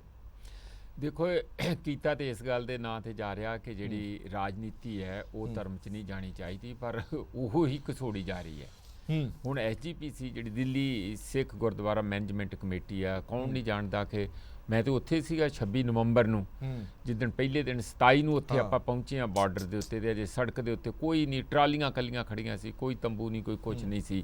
ਤੇ ਉਦਣ ਹੀ ਸੜਕ ਤੇ ਹੀ ਲੰਗਰ ਪਹੁੰਚ ਗਿਆ ਸੀ ਪਹਿਲੇ ਦਿਨ, ਜਦੋਂ ਲੋਕ ਭੁੱਖੇ ਤੇ ਆਏ ਸੀਗੇ। ਉਦੋਂ ਬਾਅਦ ਤੇ ਫਿਰ ਚਲੋ ਹੋਰ ਬਾਬੇ ਸੰਤ ਸਾਰੇ ਬਹੁਤ ਆ ਗਏ। ਬਾਕੀ ਜੋ ਵੀ ਹੈ ਸਾਰਿਆਂ ਦੇ ਸਾਹਮਣੇ ਆ। ਦਿੱਲੀ ਦੇ ਅੰਦਰ ਰੋਜ਼ ਰਾਸ਼ਨ ਹੁੰਦਾ, ਜਦੋਂ ਮੀਟਿੰਗਾਂ ਹੁੰਦੀਆਂ ਸੀਗੀਆਂ ਰੋਜ਼ ਸਰਸਾ ਸਾਹਿਬ ਖੁਦ ਜਾਂਦੇ ਸੀ ਆਪਣਾ ਰਾਸ਼ਨ ਸਾਰਿਆਂ ਦਾ ਲੈ ਕੇ, ਤੇ ਮਿਨਿਸਟਰ ਵੀ ਖਾਂਦੇ ਸੀ, ਇਹ ਵੀ ਖਾਂਦੇ ਸੀ, 1-2 ਵਾਰ ਮਿਨਿਸਟਰ ਸਾਹਿਬ ਨੇ ਵੀ ਖਾਧਾ। ਇਹ ਇੱਕ ਜਿਹੜਾ ਬਣਿਆ ਉਹਨਾਂ ਦੀ ਪਲ ਬਣੀ ਆ, ਇਹ ਇੱਕ ਫੈਕਟਰ ਤੇ ਹੈ। ਮੈਨੂੰ ਲੱਗਦਾ ਕਿ ਕੇਜਰੀਵਾਲ ਸਾਹਿਬ ਦੀ ਜਿਹੜੀ ਪਾਰਟੀ ਆ ਉਹਨਾਂ ਨੂੰ ਦੇਖੋ, ਹੋਰ ਜੇ ਕੋਈ ਵਾਕਿਆ ਜੈਨੂਇਨ ਕੰਸਰਨ ਹੋਵੇ ਤੇ ਬੰਦਾ ਸਮਝ ਸਕਦਾ, ਪਰ ਇਸ ਕਰਕੇ ਕਿ ਇਹਨਾਂ ਦੀ ਹੁਣ ਪਪੂਲੈਰਿਟੀ ਹੋ ਗਈ ਆ, ਲੋਕਾਂ 'ਚ ਪਲ ਬਣ ਗਈ ਆ, ਚੋਣਾਂ ਹੁਣ 25 ਅਪ੍ਰੈਲ ਨੂੰ ਤੁਸੀਂ ਦੱਸਿਆ ਨੋਟੀਫਿਕੇਸ਼ਨ ਹੋ ਹੀ ਗਈ ਹੈ, ਉਹਦੇ 'ਚ ਲੱਤ ਫਸਾਉਣੀ ਇਹਨਾਂ ਨੂੰ ਨਾ ਤੇ ਪੰਜਾਬ 'ਚ ਕੋਈ ਬਹੁਤਾ ਫਾਇਦਾ ਹੋਣਾ, ਨਾ ਇਹਨਾਂ ਨੂੰ ਦਿੱਲੀ 'ਚ ਕੋਈ ਬਹੁਤਾ ਫਾਇਦਾ ਹੋਣਾ। ਮੈਂ ਇੱਕ ਗੱਲ ਹੋਰ ਕੇਜਰੀਵਾਲ ਸਾਹਿਬ ਨੂੰ ਵੀ ਤੇ ਬਾਕੀ ਸਾਰੇ ਸਾਡੇ ਸਰੋਤਿਆਂ ਨੂੰ ਸਮਝਣ ਦੀ ਲੋੜ ਹੈ, ਇਹ ਜਿਹੜਾ ਸਿੱਖ ਧਰਮ ਆ ਇਹ ਟਿਪੀਕਲ ਧਰਮ ਨਹੀਂ ਹੈਗਾ। ਇੱਕ ਵੱਡੀ ਸਮਾਜਿਕ ਤੇ ਰਾਜਨੀਤਿਕ ਮੂਵਮੈਂਟ ਹੈਗੀ, ਔਰ ਜਿਸ ਨੂੰ ਆਪਾਂ ਇੱਕ ਧਰਮ ਦੇ ਨਾਂ ਤੇ ਧਰਮ ਕਹਿੰਦੇ ਆ। ਜੇ ਟਿਪੀਕਲ ਧਰਮ ਹੋਵੇ ਤੇ ਕੀ ਕੋਈ ਉੱਥੇ ਹਿੰਦੂ ਜਾ ਕੇ ਜਾਂ ਕੋਈ ਮੁਸਲਮਾਨ ਜਾ ਕੇ ਉੱਥੇ ਨਮਾਜ਼ ਅੰਦਰ ਪੜ੍ਹ ਸਕਦੇ ਆ, ਜਾਂ ਹੋਰ ਆਪਣਾ ਉੱਥੇ ਸਾਰੀ ਜੋ ਵੀ ਧਾਰਮਿਕ ਕਰਨਾ ਹੁੰਦਾ ਹੈ, ਕਾਰਵਾਈ ਕਰਨੀ ਹੁੰਦੀ, ਕੋਈ ਨਹੀਂ ਕਰ ਸਕਦੇ। ਪਰ ਇੱਥੇ ਕੋਈ ਇਹੋ ਜਿਹਾ ਇਸ ਦੇ ਵਿੱਚ ਹੈ ਹੀ ਨਹੀਂ, ਬਿਲਕੁਲ ਵਖਰੇਵਾ ਨਹੀਂ ਹੈ। ਇਹ ਤੇ ਮੈਂ ਕਈ ਵਾਰੀ ਕਹਿੰਦਾ ਨਾ, ਧਰਮਾਂ ਦਾ ਧਰਮ ਹੈ, ਇਹ ਤੇ ਮਾਨਵਵਾਦੀ ਮਾਰਗ ਦਰਸ਼ਨ ਹੈਗਾ, ਜਿਹਦੇ ਵਿੱਚ ਭਾਈਚਾਰਾ, ਭਰਾਤਰੀਵਾਦ, ਉਹ ਜਿਹੜਾ ਟਿਕਰੀ ਤੇ ਸਿੰਘੂ ਬਾਰਡਰ ਤੇ ਕਿਸਾਨ ਸਾਰੇ ਉਹ ਜਿਹੜੀ ਕੰਟੋਨਮੈਂਟ ਬਣੀ ਆ, ਬੇਗਮਪੁਰਾ ਬਣਿਆ, ਸ਼ਹਿਰ ਵਸੇ ਆ, ਉੱਥੇ ਜੇ ਦੇਖਣ ਨੂੰ ਪ੍ਰੈਕਟੀਕਲੀ ਮਿਲਦਾ। ਹਰ ਚੀਜ਼ ਜਿਹੜੀ ਹੈ ਲੰਗਰ ਦੇ ਰੂਪ 'ਚ ਆ, ਜੁੱਤੀਆਂ ਗੰਢਣ ਤੋਂ ਲੈ ਕੇ, ਕੱਪੜੇ ਸੀਨ ਤੇ ਲੈ ਕੇ, ਵਾਸ਼ਿੰਗ ਮਸ਼ੀਨ ਤੋਂ ਲੈ ਕੇ, ਲੰਗਰ ਦਾ ਤੇ ਹੈ ਹੀ ਆ, ਨੌਲੇਜ ਦਾ ਵੀ ਲੰਗਰ ਆ, ਹਰ ਚੀਜ਼ ਦਾ ਲੰਗਰ। ਇਹ ਜਿਹੜੀ ਪਰੰਪਰਾ ਕਹਿ ਲਓ ਤੁਸੀਂ, ਜਿਹੜੀ ਇਹ ਸਾਨੂੰ ਪ੍ਰਥਾ ਸਾਨੂੰ ਸਿੱਖ ਹੈਰੀਟੇਜ ਵਿੱਚੋਂ ਮਿਲੀ ਹੈ, ਇਹ ਤੁਹਾਨੂੰ ਲੱਗਦਾ ਕਿ ਰੜਕਦੀ ਹੈ ਕਈਆਂ ਨੂੰ, ਉਸੇ ਕਰਕੇ ਇਹ ਸਾਰਾ ਕੁਝ ਵਾਰ-ਵਾਰ ਕੀਤਾ ਜਾਂਦਾ? ਪੂਰੀ ਤਰ੍ਹਾਂ ਰੜਕ ਰਹੀ ਹੈ। ਹੁਣ ਦੋ ਥੀਸਿਸ ਹੈਗੇ ਆ ਜਾਂ ਸਾਡੇ ਦੇਸ਼ ਦੇ ਵਿੱਚ। ਇੱਕ ਹੈਗਾ ਵਾ ਮਨੂਵਾਦੀ ਥੀਸਿਸ, ਜਿਹੜਾ ਸਮਾਜ ਨੂੰ ਤੋੜਦਾ, ਉਸ ਨੂੰ ਦਰਜਾਬੰਦੀ ਕਰਦਾ, ਔਰ ਇੱਕ ਦੂਜੇ ਦੇ ਵਿਰੁੱਧ ਫਿਰਕਾ ਪ੍ਰਸਤੀ ਵਾਲੀ ਜਾਂ ਇੱਕ ਦੂਜੇ ਦੇ ਵਿਰੁੱਧ ਵਖਰੇਵੇਂ ਪਾਉਂਦਾ। ਦਲਿਤ ਲੱਗ ਗਿਆ ਜੀ, ਉਹਨੂੰ ਨਹੀਂ, ਉਹਨੂੰ ਛੂ ਨਹੀਂ ਸਕਦਾ, ਉਹਨੂੰ ਅਨਟੱਚੇਬਿਲਟੀ ਆ, ਫਲਾਣਾ ਟਮਕਾਣਾ, ਕੋਈ ਮਨੁੱਖ ਆ, ਕੋਈ ਅਰਧ ਮਨੁੱਖ। ਇੱਕ ਇਹ ਵਿਵਸਥਾ ਹੈਗੀ। ਤੁਹਾਨੂੰ ਪਤਾ ਸੁਪਰੀਮ ਕੋਰਟ ਨੇ ਵੀ ਕਿਹਾ ਕਿ ਜਿਹੜਾ ਹਿੰਦੂ ਆ ਉਹ ਧਰਮ ਨਹੀਂ ਹੈ, ਹਿੰਦੂ ਇੱਕ ਵਿਵਸਥਾ ਹੈਗੀ ਆ, ਕਲਚਰਲ ਓਰੀਐਂਟੇਸ਼ਨ। ਉਹਦਾ ਕਾਊਂਟਰ ਜਿਹੜਾ ਉਹ ਸਿੱਖ ਹੈਗਾ, ਕਿ ਜਿਹੜਾ ਬਿਲਕੁਲ ਉਹਦੇ ਉਲਟ ਜਾਂਦਾ, ਜਿੱਥੇ ਜਾਤ ਦੀ ਕੋਈ ਥਾਂ ਨਹੀਂ, ਕਿਸੇ ਧਰਮ ਦੀ ਕੋਈ ਨਫ਼ਰਤ ਨਹੀਂ, ਕਿਸੇ ਜੈਂਡਰ ਦੇ ਬੇਸ ਦੇ ਉੱਤੇ ਕੋਈ ਊਚ ਨੀਚ ਨਹੀਂ ਹੈਗੀ, ਤੇ ਸਭ ਸਰਬੱਤ ਦੇ ਭਲੇ ਦਾ। ਇਹ ਦੋ ਵਿਵਸਥਾਵਾਂ ਹੈਗੀਆਂ। ਮੇਰਾ ਖਿਆਲ ਹੈ ਕਿ ਇਸ ਨੂੰ ਜੇ ਕੋਈ ਵੀ ਕਮਜ਼ੋਰ ਕਰੂਗਾ, ਕਿ ਆਉਣ ਵਾਲੇ ਭਾਰਤ ਦੀ ਜਿਹੜੀ ਜਿੱਥੇ ਉਮੀਦ ਹੈ ਉਹ ਇਹਨੂੰ ਧਰਮ ਤੇ ਤੁਸੀਂ ਉਹਨੂੰ ਟਿਪੀਕਲ ਧਰਮ, ਮੈਂ ਫਿਰ ਕਹਿੰਦਾ ਉਹ ਧਰਮ ਇਹ ਹੈ ਨਹੀਂ। ਆਪਾਂ ਵੀ ਕਈ ਵਾਰੀ ਇਹ ਗਲਤੀ ਕਰਕੇ ਉਸ ਨੂੰ ਬਣਾਉਣ ਦੀ ਕੋਸ਼ਿਸ਼ ਕਰਦੇ ਕਿ ਇਹਨੂੰ ਧਰਮ ਦਾ ਬਣਾਤਾ ਜਾਏ, ਜ਼ਿਆਦਾ ਕਰਮਕਾਂਡ ਉਧਰ ਨੂੰ ਜ਼ਿਆਦਾ ਚੱਲਦੇ। ਅਸਲੀ ਜੋ ਫਲਸਫਾ ਜਿਹੜਾ ਸ੍ਰੀ ਗੁਰੂ ਗ੍ਰੰਥ ਸਾਹਿਬ ਜੀ ਦੇ ਵਿੱਚ ਲਿਖਿਆ ਹੋਇਆ, ਉਹ ਇੱਕ ਕਾਊਂਟਰ ਜੋ ਇੱਥੇ ਸਾਰਾ ਚੱਲ ਰਿਹਾ ਪਖੰਡਵਾਦ, ਹੋਰ ਧਰਮ ਦੇ ਨਾਂ ਤੇ ਉਹਦਾ ਕਾਊਂਟਰ ਹੈ, ਸਾਰਾ ਉਹਦਾ ਇਹ ਕਾਊਂਟਰ ਹੈ। ਔਰ ਜੇ ਇਹ ਕਮਜ਼ੋਰ ਸਾਡੇ ਦੇਸ਼ ਦੇ ਵਿੱਚ ਹੋਊਗਾ ਤੇ ਇੱਕ ਬਹੁਤ ਵੱਡੀ ਉਮੀਦ ਨੂੰ ਠੇਸ ਲੱਗੂ। ਠੀਕ ਹੈ, ਅਸੀਂ ਆਪਣੇ ਫਲਸਫੇ ਤੋਂ ਦੂਰ ਨਾ ਜਾਈਏ। ਜਿੰਨਾ ਲੀਗਲ ਐਸਪੈਕਟ ਦਿੱਤੇ ਜਾਂਦੇ ਨੇ, ਜਿੰਨੇ ਵੀ ਤਰਕ ਦਿੱਤੇ ਜਾਂਦੇ ਨੇ, ਪਰ ਉਹਨਾਂ ਤਰਕਾਂ ਦੇ ਉੱਤੇ ਇੱਕ ਸਭ ਤੋਂ ਵੱਡਾ ਜਵਾਬ ਹੁੰਦਾ ਕਿ ਮੀਰੀ ਪੀਰੀ ਦਾ ਸਿਧਾਂਤ। ਸਿੱਖ ਕੌਮ ਦੇ ਵਿੱਚ, ਸਿੱਖ ਫਲਸਫੇ ਦੇ ਵਿੱਚ ਮੀਰੀ ਪੀਰੀ ਦਾ ਸਿਧਾਂਤ ਸਭ ਤੋਂ ਵੱਡਾ ਸਿਧਾਂਤ ਹੈ ਕਿ ਧਰਮ ਤੇ ਸਿਆਸਤ ਦੋਵੇਂ ਨਾਲੋਂ ਨਾਲ ਚੱਲਣਗੇ। ਧਰਮ ਤੋਂ ਤੁਸੀਂ ਸਿਆਸਤ ਵੱਖ ਨਹੀਂ ਕਰ ਸਕਦੇ, ਸਿਆਸਤ ਤੋਂ ਧਰਮ ਤੁਸੀਂ ਕਦੇ ਵੱਖਰੇ ਨਹੀਂ ਕਰ ਸਕਦੇ। ਹਾਂ, ਇੱਕ ਗੱਲ ਦਾ ਧਿਆਨ ਜ਼ਰੂਰ ਰੱਖਣਾ ਪਏਗਾ, ਧਰਮ ਦਾ ਪੈਂਡਾ ਹਮੇਸ਼ਾ ਉੱਚਾ ਰਹੇਗਾ, ਸਿਆਸਤ ਉਸ ਤੋਂ ਇੱਕ ਕਦਮ ਥੱਲੇ ਰਹੇਗੀ। ਪਰ ਜੇ ਅਸੀਂ ਕਹਿ ਦਈਏ ਕਿ ਧਰਮ ਬਿਲਕੁਲ ਅਲੱਗ ਚੱਲੇ ਤੇ ਸਿਆਸਤ ਬਿਲਕੁਲ ਅਲੱਗ ਚੱਲੇ, ਤਾਂ ਸ਼ਾਇਦ ਇਹ ਹੋ ਹੀ ਨਹੀਂ ਸਕਦਾ। ਇਸੇ ਕਰਕੇ ਜਿਹੜੀ ਭਾਵੇਂ ਉਹ ਸ਼੍ਰੋਮਣੀ ਗੁਰਦੁਆਰਾ ਪ੍ਰਬੰਧਕ ਕਮੇਟੀ ਹੋਵੇ ਜਾਂ ਵੱਖ-ਵੱਖ ਰਾਜਨੀਤਿਕ ਪਾਰਟੀਆਂ ਜਾਂ ਪੰਥਕ ਪਾਰਟੀਆਂ ਹੋਣ, ਉਹਨਾਂ ਦੇ ਜਦੋਂ ਜਨਮ ਹੋਏ ਨੇ, ਉਹਨਾਂ ਜਨਮਾਂ ਤੋਂ ਸਾਨੂੰ ਪਤਾ ਲੱਗ ਜਾਂਦਾ ਹੈ ਕਿ ਇਹ ਪਾਰਟੀਆਂ ਕਿਵੇਂ, ਕਦੋਂ, ਕਿੱਥੇ ਬਣੀਆਂ ਨੇ ਔਰ ਇਹਨਾਂ ਦੀ ਮਨਸ਼ਾ ਕੀ ਰਹੀ ਹੈ। ਮੈਂ ਇੰਦਰਪਾਲ ਸਿੰਘ ਜੀ ਤੁਹਾਡੇ ਤੋਂ ਸਮਝਣਾ ਚਾਹੁੰਦਾ ਕਿ ਵਾਕਈ ਜਿਹੜੀ ਗੱਲ ਦਾ ਹਵਾਲਾ ਦਿੱਤਾ ਜਾਂਦਾ ਕਿ ਜਿਹੜੀਆਂ ਇਹ ਸੰਸਥਾਵਾਂ ਨੇ, ਸੰਸਥਾਵਾਂ ਦੀ ਜਿਹੜੀ ਇਲੈਕਸ਼ਨ ਹੋਣ ਜਾ ਰਹੀ ਹੈ, ਉਹਨਾਂ ਇਲੈਕਸ਼ਨ ਦੇ ਵਿੱਚ ਸਿਰਫ ਰਿਲੀਜੀਅਸ ਪਾਰਟੀਆਂ ਹੀ ਹਿੱਸਾ ਲੈ ਸਕਦੀਆਂ ਨੇ, ਪੰਥਕ ਪਾਰਟੀਆਂ ਜਾਂ ਖਾਸ ਤੌਰ ਤੇ ਸਿਆਸੀ ਪਾਰਟੀਆਂ ਹਿੱਸਾ ਨਹੀਂ ਲੈ ਸਕਦੀਆਂ। ਪਰ ਜਦਕਿ ਇਹ ਦਾਅਵਾ ਕੀਤਾ ਜਾਂਦਾ ਹੈ ਕਿ ਇਹ ਸਭ ਕੁਝ ਜਾਣ-ਬੁੱਝ ਕੇ ਕੀਤਾ ਜਾ ਰਿਹਾ ਹੈ। ਜੋ ਮੁਲਕ ਦੇ ਵਿੱਚ ਹਾਲਾਤ ਬਣੇ ਹੋਏ ਨੇ, ਉਹਨਾਂ ਹਾਲਾਤਾਂ ਦੇ ਵਿੱਚ ਜੋ ਸੰਸਥਾਵਾਂ ਨੇ ਕੰਮ ਕੀਤਾ, ਜੋ ਸੰਸਥਾਵਾਂ ਨੇ ਆਪਣਾ ਦ੍ਰਿਸ਼ਟੀਕੋਣ ਸਥਾਪਿਤ ਕੀਤਾ, ਉਸ ਤੋਂ ਬਾਅਦ ਇਹਨਾਂ ਸੰਸਥਾਵਾਂ ਨੂੰ ਢਾਹ ਲਾਣੀ, ਇਹਨਾਂ ਸੰਸਥਾਵਾਂ ਨੂੰ ਕਮਜ਼ੋਰ ਕਰਨਾ, ਇਸ ਕਰਕੇ ਇਹ ਸਭ ਕੁਝ ਕੀਤਾ ਜਾ ਰਿਹਾ। ਹਰਪ੍ਰੀਤ ਸਿੰਘ ਜੀ, ਮੈਂ ਇਸ ਤੋਂ ਪਹਿਲਾਂ ਦੋ ਵਿਦਵਾਨ ਮਹਿਮਾਨਾਂ ਦੇ ਵਿਚਾਰ ਸੁਣ ਰਿਹਾ ਸੀ ਜੀ। ਲੀਗਲ ਆਸਪੈਕਟ ਦੱਸਿਆ ਕਾਲੂ ਸਾਹਿਬ ਨੇ, ਸਰ ਮਨਜੀਤ ਸਿੰਘ ਨੇ ਵੀ ਆਪਣਾ ਇੱਕ ਆਸਪੈਕਟ ਅੱਗੇ ਲਿਆਂਦਾ ਹੈ। ਪਰੰਤੂ ਜੇ ਅਸੀਂ ਇਹਦੀ ਮੁੱਢ ਜਿੱਥੋਂ ਬੰਨਿਆ ਸੀ, ਗੁਰੂ ਅਰਜਨ ਦੇਵ ਜੀ ਦੀ ਸ਼ਹੀਦੀ ਤੋਂ ਵੇਲੇ ਜਿਹੜਾ ਤੁਝਕੇ ਜਹਾਂਗੀਰੀ ਅਗਰ ਤੁਸੀਂ ਪੜ੍ਹੋਗੇ, ਉੱਥੋਂ ਤੋਂ ਹੀ ਸਰਕਾਰੀ ਦਖਲ ਸ਼ੁਰੂ ਹੋ ਗਿਆ ਸੀ। ਤੇ ਉਹ ਸਰਕਾਰੀ ਦਖਲ ਜਦੋਂ ਜਹਾਂਗੀਰ ਆਪਣੇ ਤੁਝਕੇ ਜਹਾਂਗੀਰੀ 'ਚ ਲਿਖਦਾ ਹੈ ਕਿ ਇੱਕ ਦੁਕਾਨੇ ਬਾਤਲ, ਝੂਠ ਦੀ ਦੁਕਾਨ ਚੱਲ ਰਹੀ ਹੈ ਤੇ ਇਹਨੂੰ ਮੈਂ ਬੜੀ ਦੇਰ ਤੋਂ ਦੇਖ ਰਿਹਾ, ਇਹਨੂੰ ਖਤਮ ਕਰਨ ਦੀ ਸੋਚ ਰਿਹਾ। ਉੱਥੋਂ ਇਹ ਮੁੱਢ ਬਣ ਜਾਂਦਾ ਕਿਉਂਕਿ ਲਗਾਤਾਰ ਕੇਸਿਸ ਬਾਤ ਰਹੇ ਜਿਵੇਂ ਸਵੈਚ ਸਾਹਿਬ। ਉਸ ਤੋਂ ਬਾਅਦ ਗੁਰੂ ਹਰਗੋਬਿੰਦ ਸਾਹਿਬ ਨੇ ਮੀਰੀ ਪੀਰੀ ਦੇ ਲਈ ਅਕਾਲ ਤਖਤ ਸਾਹਿਬ ਬਣਾਇਆ। ਅਕਾਲ ਤਖਤ ਸਾਹਿਬ ਸਿੱਖ ਸਿੱਧਾ ਹੀ ਦਿੱਲੀ ਦੇ ਤਖਤ ਨੂੰ ਇੱਕ ਚੈਲੰਜ ਸੀ ਜੀ। ਉਸ ਤੋਂ ਇਹ ਸਾਡੀ ਚਲਦੀ ਆਉਂਦੀ, ਜਦੋਂ ਗੁਰਦੁਆਰਾ ਸੁਧਾਰ ਲਹਿਰ ਚੱਲਦੀ ਹੈ, ਇਹ ਆਪਣਾ ਨਨਕਾਣਾ ਸਾਹਿਬ ਦਾ ਅਸੀਂ ਹੁਣੇ ਸ਼ਤਾਬਦੀ ਬਣਾ ਕੇ ਹਟੇ ਆ।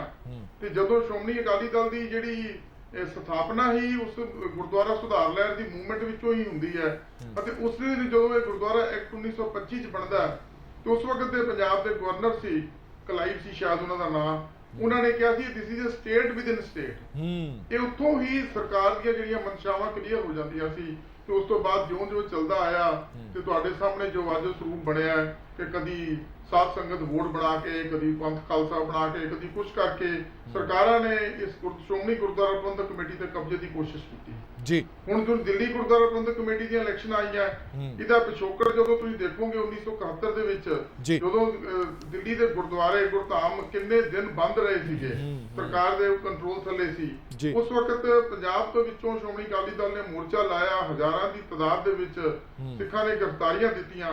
ਕਿ ਉਹ ਮੋਰਚੇ ਦੇ ਦੌਰਾਨ ਹੀ ਜਦੋਂ ਹਿੰਦੁਸਤਾਨ ਪਾਕਿਸਤਾਨ ਦੀ ਜੰਗ ਸ਼ੁਰੂ ਹੋ ਜਾਂਦੀ ਹੈ, ਉਦੋਂ ਉਸ ਵਕਤ ਦੀ ਪ੍ਰਧਾਨ ਮੰਤਰੀ ਨੇ ਇਹ ਵਾਅਦਾ ਕੀਤਾ ਸੀ ਕਿ ਤੁਸੀਂ ਮੋਰਚਾ ਵਾਪਸ ਲਓ ਤੇ ਮੈਂ ਐਕਟ ਬਣਾਵਾਂਗੀ।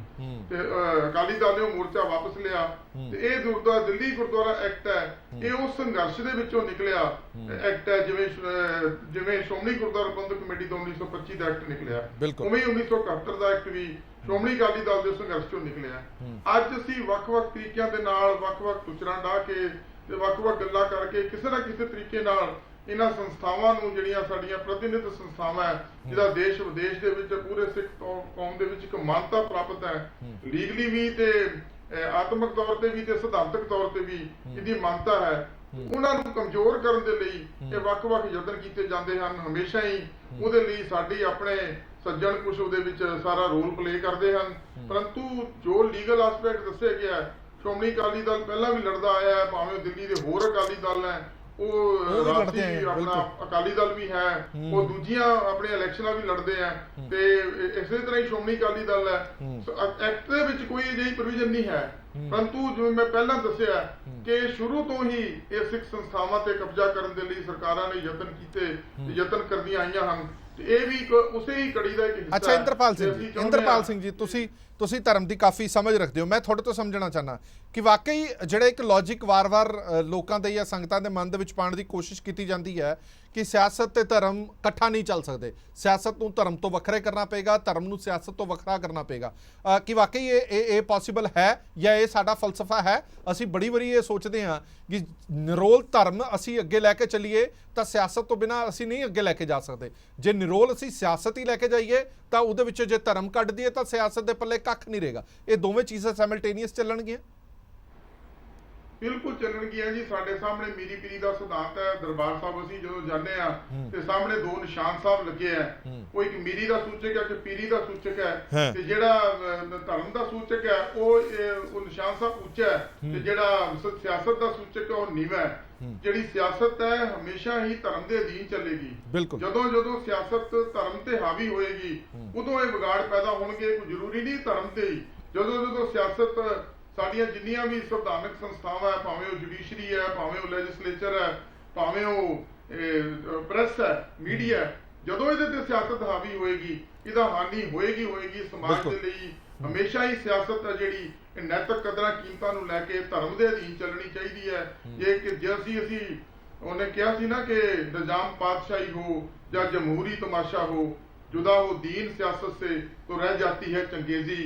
अगर धर्म तो सियासत ਨੂੰ ਅਸੀਂ ਦੂਰ ਕਰ ਦਾਂਗੇ ਫਿਰ ਉਹ ਚੰਗੇਜ਼ ਖਾਨ ਵਾਲੀ ਹਿਟਲਰ ਵਾਲੀ ਬਿਲਕੁਲ ਸੋਚ ਹੀ ਠੀਕ ਅੱਗੇ ਹੈ। ਆਏਗੀ, ਉਹੀ ਰਹਿ ਜਾਏਗੀ। ਇਹ ਕਦੀ ਵੀ ਜੁਦਾ ਨਹੀਂ ਹੋ ਸਕਦੀ, ਹਮੇਸ਼ਾ ਹੀ ਸਿਆਸਤ ਧਰਮ ਦੇ ਅਧੀਨ ਹੋ ਕੇ ਚੱਲੇਗੀ, ਕਿਉਂਕਿ ਉਹਦੇ ਵਿੱਚ ਦੇਸ਼ ਦਾ ਵੀ ਭਲਾ ਹੈ, ਸਮਾਜ ਦਾ ਵੀ ਭਲਾ ਹੈ, ਧਰਮ ਦਾ ਵੀ ਭਲਾ ਹੈ, ਸਿਆਸਤ ਦਾ ਵੀ ਭਲਾ ਹੈ। ਠੀਕ ਹੈ। ਬੁੱਟਰ ਸਾਹਿਬ ਤੁਸੀਂ ਪੰਥਕ ਟਿੱਪਣੀਕਾਰ ਵੀ ਹੋ ਤੇ ਪੱਤਰਕਾਰ ਵੀ ਹੋ, ਅਸੀਂ ਲਗਾਤਾਰ ਕਵਰੇजेस ਕਰਦੇ ਰਹਿੰਦੇ ਆ, ਖਾਸ ਤੌਰ ਤੇ ਦਿੱਲੀ ਕਮੇਟੀ ਹੋਵੇ ਜਾਂ ਸ਼੍ਰੋਮਣੀ ਗੁਰਦੁਆਰਾ ਪ੍ਰਬੰਧਕ ਕਮੇਟੀ ਹੋਵੇ, ਹਰ ਵਾਰ ਜਦੋਂ ਵੀ ਚੋਣਾਂ ਆਉਂਦੀਆਂ ਨੇ ਇਹ ਮੁੱਦਾ ਬੜਾ ਹਾਈਲਾਈਟ ਕੀਤਾ ਜਾਂਦਾ ਹੈ, ਪਰ ਗੱਲਬਾਤ ਸਿਰਫ ਚਰਚਾਵਾਂ ਦੇ ਵਿੱਚ ਹੀ ਹੋ ਕੇ ਨਿਬੜ ਜਾਂਦੀ ਹੈ। ਪਰ ਇਸ ਵਾਰ ਉਸ ਤੋਂ ਵੀ ਕਦਮ ਅੱਗੇ ਗਿਆ ਔਰ ਇਹ ਕਿਹਾ ਗਿਆ ਹੈ ਕਿ ਚੋਣ ਨਿਸ਼ਾਨ ਹੀ ਰੱਦ ਕਰ ਦਿੱਤਾ ਜਾਵੇ, ਔਰ ਉਹ ਪਾਰਟੀ ਇਹ ਦਾਅਵਾ ਕਰਦੀ ਹੈ ਕਿ ਇਹ ਸਭ ਕੁਝ ਇਸ ਲਈ ਕੀਤਾ ਜਾ ਰਿਹਾ ਹੈ ਕਿ ਜੋ ਹਾਲ ਫਿਲਹਾਲ ਅਸੀਂ ਰੋਲ ਨਿਭਾਇਆ ਖਾਸ ਤੌਰ ਤੇ ਪੰਥਕ ਹਲਕਿਆਂ ਦੇ ਵਿੱਚ, ਕਿਸਾਨੀ ਮਸਲਿਆਂ ਦੇ ਵਿੱਚ, ਇਹ ਸਭ ਕੁਝ ਉਹਦਾ ਹੀ ਨਤੀਜਾ ਹੈ, ਸਾਡੇ ਬਹਾਨੇ ਸਾਡੀਆਂ ਸੰਸਥਾਵਾਂ ਨੂੰ ਢਾਹ ਲਾਈ ਜਾ ਰਹੀ।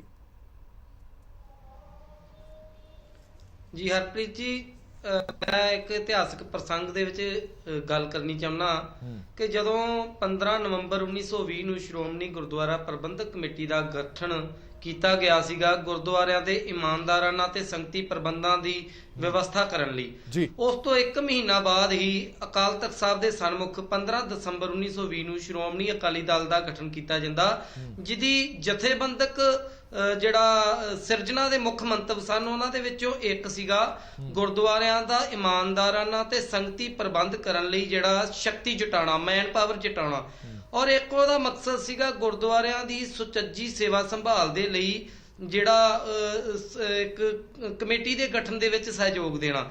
ਜਦੋਂ ਸ਼੍ਰੋਮਣੀ ਗੁਰਦੁਆਰਾ ਪ੍ਰਬੰਧਕ ਕਮੇਟੀ ਦਾ ਗਠਨ ਹੋਇਆ, ਇਹ ਵੀ ਮੈਂ ਇੱਕ ਜ਼ਿਕਰਯੋਗ ਹੈ ਕਿ ਉਹਦੇ ਜਿਹੜੇ 5 ਨੁਕਾਤੀ ਉਦੇਸ਼ ਸੀ, ਉਹਦੇ ਵਿੱਚੋਂ ਦੂਜਾ ਉਦੇਸ਼ ਹੈ ਕਿ ਕੌਮੀ ਏਕਤਾ ਦੇ ਦਾਇਰੇ ਦੇ ਵਿੱਚ ਰਹਿ ਕੇ ਦੇਸ਼ ਦੇ ਅੰਦਰ ਸਿੱਖਾਂ ਨੂੰ ਸਨਮਾਨਯੋਗ ਰੁਤਬਾ ਦਿਵਾਉਣਾ। ਸੋ ਇੱਥੋਂ ਸਪਸ਼ਟ ਹੁੰਦਾ ਕਿ ਸਿੱਖਾਂ ਦੇ ਵਿੱਚ ਧਰਮ ਤੇ ਰਾਜਨੀਤੀ ਇੱਕ ਦੂਜੇ ਦੇ ਨਾਲ ਓਤ-ਪੋਤ ਆ, ਔਰ ਧਰਮ ਰਾਜਨੀਤੀ ਨੂੰ ਜਿਹੜਾ ਮਾਰਗ ਦਿਖਾਉਂਦਾ, ਤੇ ਜਦੋਂ ਤੱਕ ਧਰਮ ਰਾਜਨੀਤੀ ਦੇ ਉੱਤੇ ਹਾਵੀ ਨਹੀਂ ਹੋਏਗਾ ਤਾਂ ਰਾਜਨੀਤੀ ਜਿਹੜੀ ਸਮਾਜ ਦਾ ਭਲਾ ਨਹੀਂ ਕਰ ਸਕਦੀ। ਸੋ ਇਸ ਤਰ੍ਹਾਂ ਦੀਆਂ ਗੱਲਾਂ ਜਿਹੜੀਆਂ ਸਰਕਾਰਾਂ, ਜਿਹੜੀਆਂ ਸੰਸਥਾਵਾਂ ਧਰਮ ਤੇ ਰਾਜਨੀਤੀ ਨੂੰ ਅੱਡ ਕਰਨ ਦੀਆਂ ਗੱਲਾਂ ਕਰਦੀਆਂ ਨੇ, ਉਹ ਮੈਨੂੰ ਲੱਗਦਾ ਕਿ ਗੁਰਮਤ ਦੇ ਫਲਸਫੇ ਤੋਂ, ਗੁਰਮਤ ਦੇ ਵਿੱਚ ਜਿਹੜਾ ਧਰਮ ਤੇ ਰਾਜਨੀਤੀ ਦਾ ਸੁਮੇਲ ਆ, ਦੇਗ ਤੇ ਤੇਗ ਦਾ ਸੁਮੇਲ ਆ, ਸੰਤ ਤੇ ਸਿਪਾਹੀ ਦਾ ਸੁਮੇਲ ਆ, ਇਹਦੇ ਤੋਂ ਅਣਜਾਣ ਨੇ, ਜਾਂ ਫਿਰ ਉਹ ਜਾਣਬੁੱਝ ਕੇ ਸਿੱਖਾਂ ਦੀ ਜਿਹੜੀ ਰਾਜਨੀਤਿਕ ਸ਼ਕਤੀ ਆ ਜਾਂ ਧਾਰਮਿਕ ਸ਼ਕਤੀ ਆ ਉਹਨੂੰ ਢਾਹ ਲਾਉਣ ਲਈ, ਸਿੱਖ ਸੰਸਥਾਵਾਂ ਨੂੰ ਢਾਹ ਲਾਉਣ ਲਈ ਅਜਿਹਾ ਕਰ ਰਹੀਆਂ ਨੇ। ਹੁਣ ਵੱਡਾ ਸਵਾਲ ਇਹ ਉੱਠਦਾ ਹੈ ਕਿ DSGMC ਦਾ ਐਕਟ 1971 ਦਾ ਇਹ ਕਹਿੰਦਾ ਹੈ ਕਿ ਉਸ ਦੇ ਵਿੱਚ ਕੋਈ ਪਰਿਭਾਸ਼ਾ ਨਹੀਂ ਹੈ ਕਿ ਕਿਹੜੀਆਂ ਪੋਲੀਟੀਕਲ ਪਾਰਟੀਆਂ ਨੇ ਜਾਂ ਕਿਹੜੀਆਂ ਧਾਰਮਿਕ ਪਾਰਟੀਆਂ ਨੇ ਜਿਹੜੀਆਂ ਇਲੈਕਸ਼ਨ ਦੇ ਵਿੱਚ ਹਿੱਸਾ ਲੈਣਗੀਆਂ।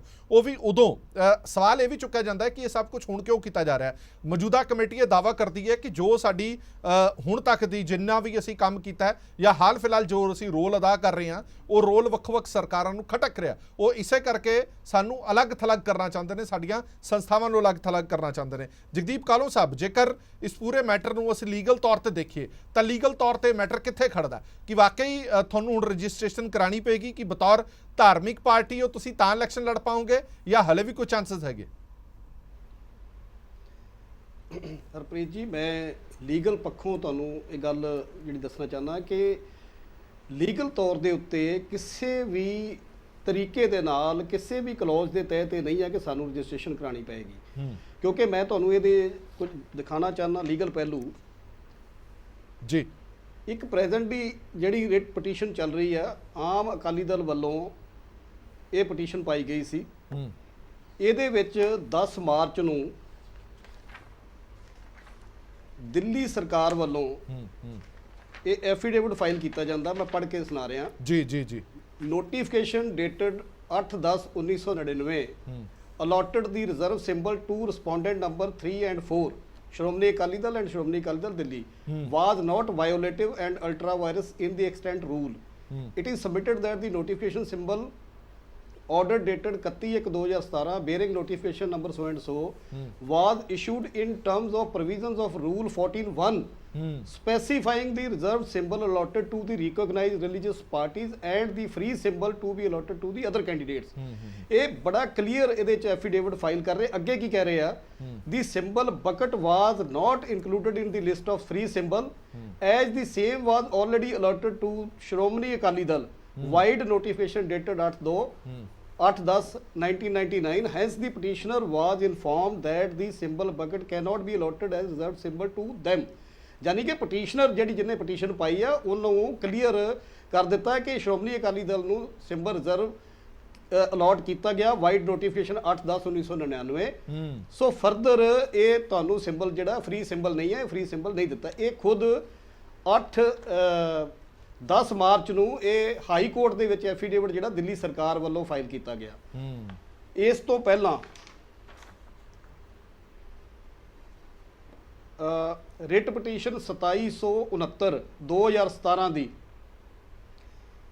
government filed affidavit dated 3/11/2017 in this petition saying we are recognized party and that reserve symbol was given to us as per law।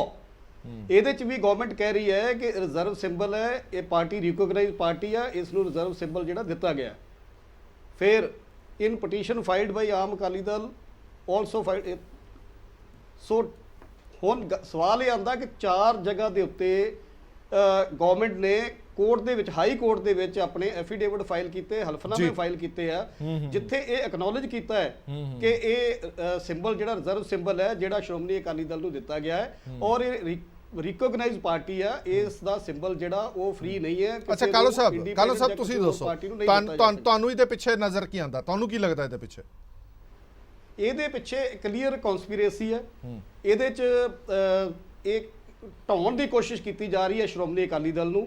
ਸਾਫ਼ ਜਿੱਦਾਂ ਮੈਂ ਪਹਿਲੇ ਜ਼ਿਕਰ ਕੀਤਾ ਹੈ ਕਿ ਜੋ ਅੱਜ ਦੇ ਹਾਲਾਤ ਨੇ, ਜੋ ਦਿੱਲੀ ਦੀਆਂ ਸੰਗਤਾਂ, ਦਿੱਲੀ ਸ਼੍ਰੋਮਣੀ ਅਕਾਲੀ ਦਲ ਸਾਡੇ ਕਮੇਟੀ ਦੇ ਕੰਮਾਂ ਨੂੰ ਦੇਖ ਕੇ ਜੋ ਸਾਡੀ ਪਾਰਟੀ ਨੂੰ ਇਸ ਸਮੇਂ ਸਹਿਯੋਗ ਮਿਲ ਰਿਹਾ, ਜੋ ਸੰਗਤ ਦਾ ਜੋ ਰੁਖ ਹੈ ਉਹ ਨਜ਼ਰ ਆ ਰਿਹਾ ਸਰਕਾਰਾਂ ਨੂੰ ਕਿ ਇਹ ਵੱਡੀ ਗਿਣਤੀ ਦੇ ਵਿੱਚ ਜਿਹੜੀ ਹੈ ਵਾਪਸ ਚੋਣ ਜਿੱਤ ਕੇ ਪਾਰਟੀ ਆਏਗੀ। ਇੱਥੋਂ ਤੱਕ ਮੈਂ ਦਾਅਵਾ ਕਰ ਸਕਦਾ ਕਿ ਵਿਰੋਧੀਆਂ ਦੀਆਂ ਜ਼ਮਾਨਤਾਂ ਜ਼ਬਤ ਹੁੰਦੀਆਂ ਨਜ਼ਰ ਆ ਰਹੀਆਂ ਉਹਨਾਂ ਨੂੰ। ਬਸ ਇਹ ਉਸੇ ਬਖਲਾਟ ਦਾ ਹੀ ਇਹ ਨਤੀਜਾ ਹੈ ਕਿ ਹੁਣ ਪਹਿਲਾਂ ਹੋਰ ਹਮਲੇ ਕੀਤੇ ਗਏ, ਫਿਰ ਹੁਣ ਇਹ ਹਮਲਾ ਕੀਤਾ ਗਿਆ ਕਿ ਬਈ ਇਹ ਸਿੰਬਲ ਹੀ ਹਟਾ ਦਿਓ ਤਾਂ ਕਿ ਇਹ ਇਲੈਕਸ਼ਨ ਹੀ ਸਿੰਬਲ ਦੇ ਉੱਤੇ ਨਾ ਲੜ ਸਕਣ। ਸੋ ਇਹ ਇੱਕ ਬਹੁਤ ਵੱਡੀ ਪੋਲੀਟੀਕਲ ਜਿਹੜੀ ਸਾਜ਼ਿਸ਼ ਹੈ। ਇਹ ਸਾਜ਼ਿਸ਼ ਨਜ਼ਰ ਆਉਂਦੀ ਹੈ ਔਰ ਖਾਸ ਤੌਰ ਤੇ ਸਵਾਲ ਉਦੋਂ ਵੀ ਖੜਾ ਹੁੰਦਾ ਕਿ ਟਾਈਮਿੰਗ ਤੇ ਸਵਾਲ, ਜਿਵੇਂ ਪਹਿਲਾਂ ਵੀ ਕਿਹਾ ਗਿਆ ਸੀਗਾ ਕਿ ਇਹ ਸਭ ਕੁਝ ਇਸ ਹਿਸਾਬ ਨਾਲ ਕੀਤਾ ਜਾ ਰਿਹਾ ਕਿ ਤੁਸੀਂ ਲੋਕਾਂ ਦੇ ਮਨਾਂ ਦੇ ਵਿੱਚ ਇਹ ਭਰ ਦਿਓ ਕਿ ਜਿਹੜੀਆਂ ਧਾਰਮਿਕ ਕੰਮ ਹੈ ਉਹ ਸਿਰਫ ਧਾਰਮਿਕ ਪਾਰਟੀਆਂ ਹੀ ਕਰ ਸਕਦੀਆਂ ਜਾਂ ਧਾਰਮਿਕ ਜਥੇਬੰਦੀਆਂ ਹੀ ਕਰ ਸਕਦੀਆਂ, ਜਦੋਂ ਕਿ ਫਲਸਫਾ ਸਾਡਾ ਪਹਿਲਾਂ ਹੀ ਜਿਵੇਂ ਮੀਰੀ ਪੀਰੀ ਦਾ ਸਿਧਾਂਤ ਇੰਦਰਪਾਲ ਸਿੰਘ ਹੋਰਾਂ ਨੇ ਦੱਸਿਆ ਕਿ ਕਦੇ ਹੋ ਹੀ ਨਹੀਂ ਸਕਦਾ ਕਿ ਤੁਸੀਂ ਧਰਮ ਤੋਂ ਸਿਆਸਤ ਜਾਂ ਸਿਆਸਤ ਤੋਂ ਧਰਮ ਨੂੰ ਵੱਖਰੇ ਕਰ ਦਿਓ। ਪ੍ਰੋਫੈਸਰ ਮਜੀਦ ਸਿੰਘ ਜੀ, ਉਹੀ ਸਵਾਲ ਜਿਹੜਾ ਮੈਂ ਬੁੱਟਰ ਸਾਹਿਬ ਤੋਂ ਪੁੱਛਣਾ ਸੀ, ਮੈਂ ਤੁਹਾਡੇ ਤੋਂ ਪੁੱਛਦਾ ਕਿ ਵਾਕਈ ਤੁਹਾਨੂੰ ਵੀ ਲੱਗਦਾ ਕਿ ਲੋਕਾਂ ਦੇ ਮਨ ਦੇ ਵਿੱਚ ਜਾਂ ਸੰਗਤ ਦੇ ਮਨ ਦੇ ਵਿੱਚ ਵੀ ਅਜਿਹੀ ਕੋਈ ਗੱਲ ਆਂਦੀ ਹੈ ਕਿ ਕਦੇ ਇਹਨਾਂ ਨੂੰ ਅਲੱਗ ਕਰੋ ਜਾਂ ਉਹਨਾਂ ਨੂੰ ਅਲੱਗ ਕਰੋ? ਹਰਪ੍ਰੀਤ ਜੀ, ਜੇ ਰਿਸ਼ਤਾ ਬੀਜੇਪੀ ਨਾਲ ਨਾ ਟੁੱਟਦਾ ਇਹ ਗੱਲ ਆਉਣੀ ਹੀ ਨਹੀਂ ਸੀਗੀ, ਕਿਉਂਕਿ ਉੱਥੇ ਜੋ ਦਿੱਲੀ ਦੇ ਵਿੱਚ ਹੁੰਦਾ ਆ ਬੀਜੇਪੀ ਨੇ ਸਿੱਧਾ ਨਾ ਕਰਕੇ ਆਮ ਆਦਮੀ ਪਾਰਟੀ ਰਾਹੀਂ ਜਾਂ ਉਸ ਗਵਰਨਮੈਂਟ ਰਾਹੀਂ ਕਰਵਾਇਆ। ਨਹੀਂ ਤੇ ਮੈਨੂੰ ਨਹੀਂ ਲੱਗਦਾ, ਕਿਉਂਕਿ ਹਾਂ ਪਹਿਲਾਂ ਕਦੇ 4 ਇਲੈਕਸ਼ਨ ਹੋ ਚੁੱਕੀਆਂ ਸੇਮ ਸਿੰਬਲ ਤੇ ਸੇਮ ਸਭ ਕੁਝ, ਬਿਲਕੁਲ ਨਹੀਂ ਉਦੋਂ ਨਹੀਂ 2010 ਜਦੋਂ ਅਮੈਂਡਮੈਂਟ ਰੂਲ 14 ਦੀ ਗੱਲ ਸਾਰੀ ਚੱਲ ਰਹੀ ਹੈ ਤਾਂ ਉਦੋਂ ਬਾਅਦ ਤੇ 13 ਤੇ 17 ਵਾਲੀਆਂ ਤੇ ਚੋਣਾਂ ਉਸੇ ਤਰੀਕੇ ਨਾਲ ਹੋ ਗਈਆਂ। ਫਿਰ ਉਦੋਂ ਕਿਉਂ ਕਿਸੇ ਨੇ ਚੋਣਾਂ ਅਲਾਓ ਕੀਤੀਆਂ ਜਾਂ ਕਿੱਦਾਂ ਚੱਲਦੀਆਂ ਰਹੀਆਂ? ਹੁਣ ਅਚਾਨਕ ਇਹ ਜਿਹੜਾ ਇੱਕ ਤੇ ਚੋਣ ਦਾ ਕਰਾਉਣ ਦਾ ਅਨਾਉਂਸ ਹੋ ਗਿਆ ਔਰ ਉਹਦੇ ਵਿੱਚ ਹੀ ਇਹ ਝੋਲਾ ਪਾਇਆ, ਉਹਦਾ ਕਾਰਨ ਪੋਲੀਟੀਕਲ ਆ। ਕਹਿ ਤੇ ਇਹ ਰਹੇ ਆ ਕਿ ਐਸੀ ਪੋਲੀਟਿਕਸ ਨਹੀਂ ਹੋਣੀ ਚਾਹੀਦੀ, ਪੋਲੀਟੀਕਲ ਪਾਰਟੀਆਂ ਨਹੀਂ ਹੋਣੀਆਂ ਚਾਹੀਦੀਆਂ, ਪਰ ਉਹਦੇ ਵਿੱਚ ਪਿੱਛੇ ਹੈ ਸਾਰੀ ਪੋਲੀਟਿਕਸ ਹੀ ਆ। ਸੱਤਾ ਦੇ ਵਿੱਚ ਕਿਵੇਂ ਕਬਜ਼ਾ ਕਰਨਾ, ਦਿੱਲੀ ਦੀ ਜਿਹੜੀ ਪ੍ਰਬੰਧਕ ਕਮੇਟੀ ਆ ਉਹਦੇ ਤੇ ਦੂਜੀਆਂ ਧਿਰਾਂ ਦਾ ਕਿਵੇਂ ਕਬਜ਼ਾ ਕਰਵਾਉਣਾ, ਉਹਦੀ ਇੱਕ ਕਿਸਮ ਦੀ ਚਾਲ ਹੈਗੀ ਹੈ। ਇਹਦੇ 'ਚ SGP ਜਿਹੜੇ ਸਰਸਾ ਜੀ ਜਾਂ ਹੋਰ ਸਾਰੇ, ਉਹਨਾਂ ਨੂੰ ਵੀ ਇਸ ਗੱਲ ਨੂੰ ਸਮਝ ਕੇ ਉੱਥੇ ਆਪਣਾ ਜਿਹੜੀ ਵਿਉਂਤਬੰਦੀ ਕਰਨੀ ਪਊਗੀ ਕਿ ਅਸਲ ਵਿੱਚ ਇਹਦੇ ਪਿੱਛੇ ਜਿਹੜਾ ਮਨਸ਼ਾ ਕੀ ਵਾਕਿਆ ਹੀ ਗੁਰਦੁਆਰਿਆਂ ਦੇ ਪ੍ਰਬੰਧਨ ਨੂੰ ਜ਼ਿਆਦਾ ਐਫੀਸ਼ੀਐਂਟ ਤੇ ਵਧੀਆ ਬਣਾਉਣ ਦੀ ਮਨਸ਼ਾ ਹੈਗੀ ਹੈ, ਇਸ ਕਿਸਮ ਦਾ ਪਿਉਂਤੜਾ ਲੈ ਕੇ ਜਾਂ ਉਹਨਾਂ ਤੇ ਕਬਜ਼ਾ ਕਰਕੇ ਤੇ ਉਹਨਾਂ ਦੀ ਮਿਸਯੂਜ਼ ਕਰਨ ਦੀ ਕੋਈ ਪਿਉਂਤੜੇਬਾਜ਼ੀ ਹੈਗੀ ਆ। ਇੱਕ ਇੰਦਰਪਾਲ ਹੁਣਾਂ ਤੇ ਹੋਰਨਾਂ ਨੇ ਸਾਰਿਆਂ ਨੇ ਕਿਹਾ ਕਿ ਧਰਮ ਜਿਹੜਾ ਆ ਉਹ ਉੱਪਰ ਹੋਣਾ ਚਾਹੀਦਾ ਰਾਜਨੀਤੀ ਦੇ, ਜਾਣੀ ਰਾਜਨੀਤੀ ਮੋਰਲ ਰਾਜਨੀਤੀ ਹੋਣੀ ਚਾਹੀਦੀ ਹੈ, ਨਾ ਕਿ ਰਾਜਨੀਤੀ ਜਿਹੜੀ ਆ ਉਹ ਧਰਮ ਦੇ ਵਿੱਚ ਹਸਤक्षेप ਕਰੇ, ਹੈ ਨਾ ਜੀ, ਉਹਦੇ 'ਚ ਇੰਟਰਫੀਰੈਂਸ ਕਰੇ। ਇਹ ਗੱਲ ਨੂੰ ਮੇਰਾ ਖਿਆਲ ਜ਼ਿਆਦਾ ਸੀਰੀਅਸਲੀ ਲੈਣ ਦੀ ਲੋੜ ਹੈਗੀ ਆ। ਇਹ ਬਹੁਤ ਇੰਪੋਰਟੈਂਟ ਆ। ਕਿਸੇ ਵੇਲੇ ਵਾਜਪਾਈ ਨੇ ਜਦੋਂ ਗੋਦਰਾ ਵਾਲਾ ਸਾਰਾ ਕੁਝ ਹੋਇਆ ਸੀ 2002 ਦੇ ਵਿੱਚ ਤੇ ਕਿਹਾ ਸੀ ਰਾਜ ਧਰਮ ਨਿਭਾਓ, ਧਰਮ ਦਾ ਮਤਲਬ ਉਹ ਇਹੀ ਸੀ ਵੀ ਇਹ ਚੁਣੀਆਂ ਹੋਈਆਂ ਗੌਰਮੈਂਟਾਂ ਦੇ ਕੰਮ ਨਹੀਂ ਇਹੋ ਜਿਹਾ ਸਾਰਾ ਕੁਝ ਹੋਵੇ। ਇਹ ਹੁਣ ਫਿਰ ਸਾਡੇ ਵੀ ਇਹੀ ਚਾਹੀਦਾ ਕਿ ਸਾਨੂੰ ਆਪਣੇ ਜੋ ਵੀ ਪੋਲੀਟੀਕਲ ਪਾਰਟੀ, ਜੇ ਅਸੀਂ ਇਹ ਕਹਿੰਦੇ ਆ ਕਿ ਮੀਰੀ ਪੀਰੀ ਦਾ ਸਿਧਾਂਤ ਆ, ਤਾਂ ਇਹ ਜ਼ਰੂਰੀ ਆ ਕਿ ਅਸੀਂ ਜੋ ਸਾਡਾ ਧਰਮ, ਜੋ ਸਾਨੂੰ ਸ੍ਰੀ ਗੁਰੂ ਗ੍ਰੰਥ ਸਾਹਿਬ ਦੇ ਵਿੱਚ, ਮੈਂ ਤਾਂ ਉਹਨੂੰ ਸੱਚੀ ਗੱਲ ਹੈ ਕਿ ਉਸ ਕਿਸਮ ਦਾ ਟਿਪੀਕਲ ਧਰਮ ਮੰਨਦਾ ਨਹੀਂ, ਜਿਵੇਂ ਮੈਂ ਪਹਿਲਾਂ ਵੀ ਕਿਹਾ। ਉਹ ਇੱਕ ਬਹੁਤ ਵੱਡਾ ਜੀਵਨ ਜਾਚ ਤੇ ਫਲਸਫਾ ਹੈਗਾ, ਜਿਹੜਾ ਮਨੁੱਖਵਾਦੀ, ਮਾਨਵਵਾਦੀ, ਜਿਹੜਾ ਸਾਰਿਆਂ ਨੂੰ ਜੋੜਦਾ, ਸਾਰਿਆਂ ਨੂੰ ਬਰਾਬਰਤਾ ਦੇ ਅਪਰਚੁਨਿਟੀ ਦਿੰਦਾ, ਸਾਰਿਆਂ ਨੂੰ ਇੱਕ ਦੂਜੇ ਦੇ ਨਾਲ ਪਿਆਰ ਤੇ ਸਦਭਾਵਨਾ ਦੇ ਨਾਲ ਜੀਣ ਲਈ ਇੱਕ ਦੂਜੇ ਦੀ ਮਦਦ ਕਰਕੇ ਇੱਕ ਤੁਹਾਨੂੰ ਮਾਰਗਦਰਸ਼ਕ ਹੈਗਾ। ਉਹ ਜੇ ਸਾਰੀਆਂ ਚੀਜ਼ਾਂ, ਇਹਦੇ ਨਾਲ ਵੱਡਾ ਤੁਸੀਂ ਕਮਿਊਨਿਜ਼ਮ ਕੀ ਹੋ ਸਕਦਾ, ਜਿਹੜਾ ਕਿਤੇ ਯੂਰਪ ਦੇ ਵਿੱਚ ਫਲਸਫਾ ਉੱਠਿਆ। ਇਹ ਏਸ਼ੀਅਨ ਸੁਸਾਇਟੀ ਦੇ ਵਿੱਚ ਔਰ ਖਾਸ ਕਰ ਭਾਰਤ ਦੇ ਵਿੱਚ ਜੇ ਕੋਈ ਆਉਣ ਵਾਲੇ ਸਮੇਂ 'ਚ ਮਾਨਵਵਾਦੀ ਉਮੀਦ ਹੈ ਕਿਸੇ ਦੀ, ਅਰਥ ਵਿਵਸਥਾ ਦੀ, ਜੋ ਸਿੰਘੂ ਦੇ ਟਿੱਕੀ ਬਾਰਡਰ ਤੇ ਹੋ ਰਿਹਾ, ਹਰ ਚੀਜ਼ ਦਾ ਲੰਗਰ, ਕਿਸੇ ਨੂੰ ਕੋਈ ਚਿੰਤਾ ਨਹੀਂ, ਮਾਰਕੀਟ ਦਾ ਕੋਈ ਉੱਥੇ ਮਤਲਬ ਹੀ ਨਹੀਂ, ਸੇਵਾ, ਇਸ ਮਾਡਲ ਨੂੰ ਜੇ ਤੁਸੀਂ, ਇਹ ਚੁਣੌਤੀ ਸਿਰਫ ਤੇ ਸਿਰਫ ਇਹੋ ਜਿਹਾ ਜਿਹੜਾ ਇੱਥੇ ਦਾ ਬਹੁਤ ਹੀ ਐਕਸਪਲਾਈਟੇਟਿਵ ਢਾਂਚਾ ਆ, ਜਿਹਦੇ ਵਿੱਚ ਊਚ ਨੀਚ, ਨਫ਼ਰਤ, ਸਾਰਾ ਕੁਝ ਭਰਿਆ ਹੋਇਆ। ਆ ਹੁਣ ਜਿਹੜੇ ਕੱਪੜੇ ਲੱਥੇ MLA ਦੇ, ਬੀਜੇਪੀ ਨੇ ਫਟ ਉਹਨੂੰ ਇਸ਼ੂ ਬਣਾਤਾ। ਇਹ ਤੇ ਜੀ ਦੇਖੋ ਅਰੋੜਾ ਕਮਿਊਨਿਟੀ ਦਾ ਮਾਮਲਾ, ਅਰੋੜਿਆਂ ਤੇ ਹਮਲਾ ਹੋਇਆ, ਹੱਦ ਹੋ ਗਈ ਆ। ਸੋਮਨਾਥ ਦਾ ਕਰਾ ਹੋਇਆ, ਕਹਤਾ ਜੀ ਇਹਦੇ ਜੀ ਦਲਿਤਾਂ ਦੇ ਉੱਤੇ ਹਮਲਾ ਆ।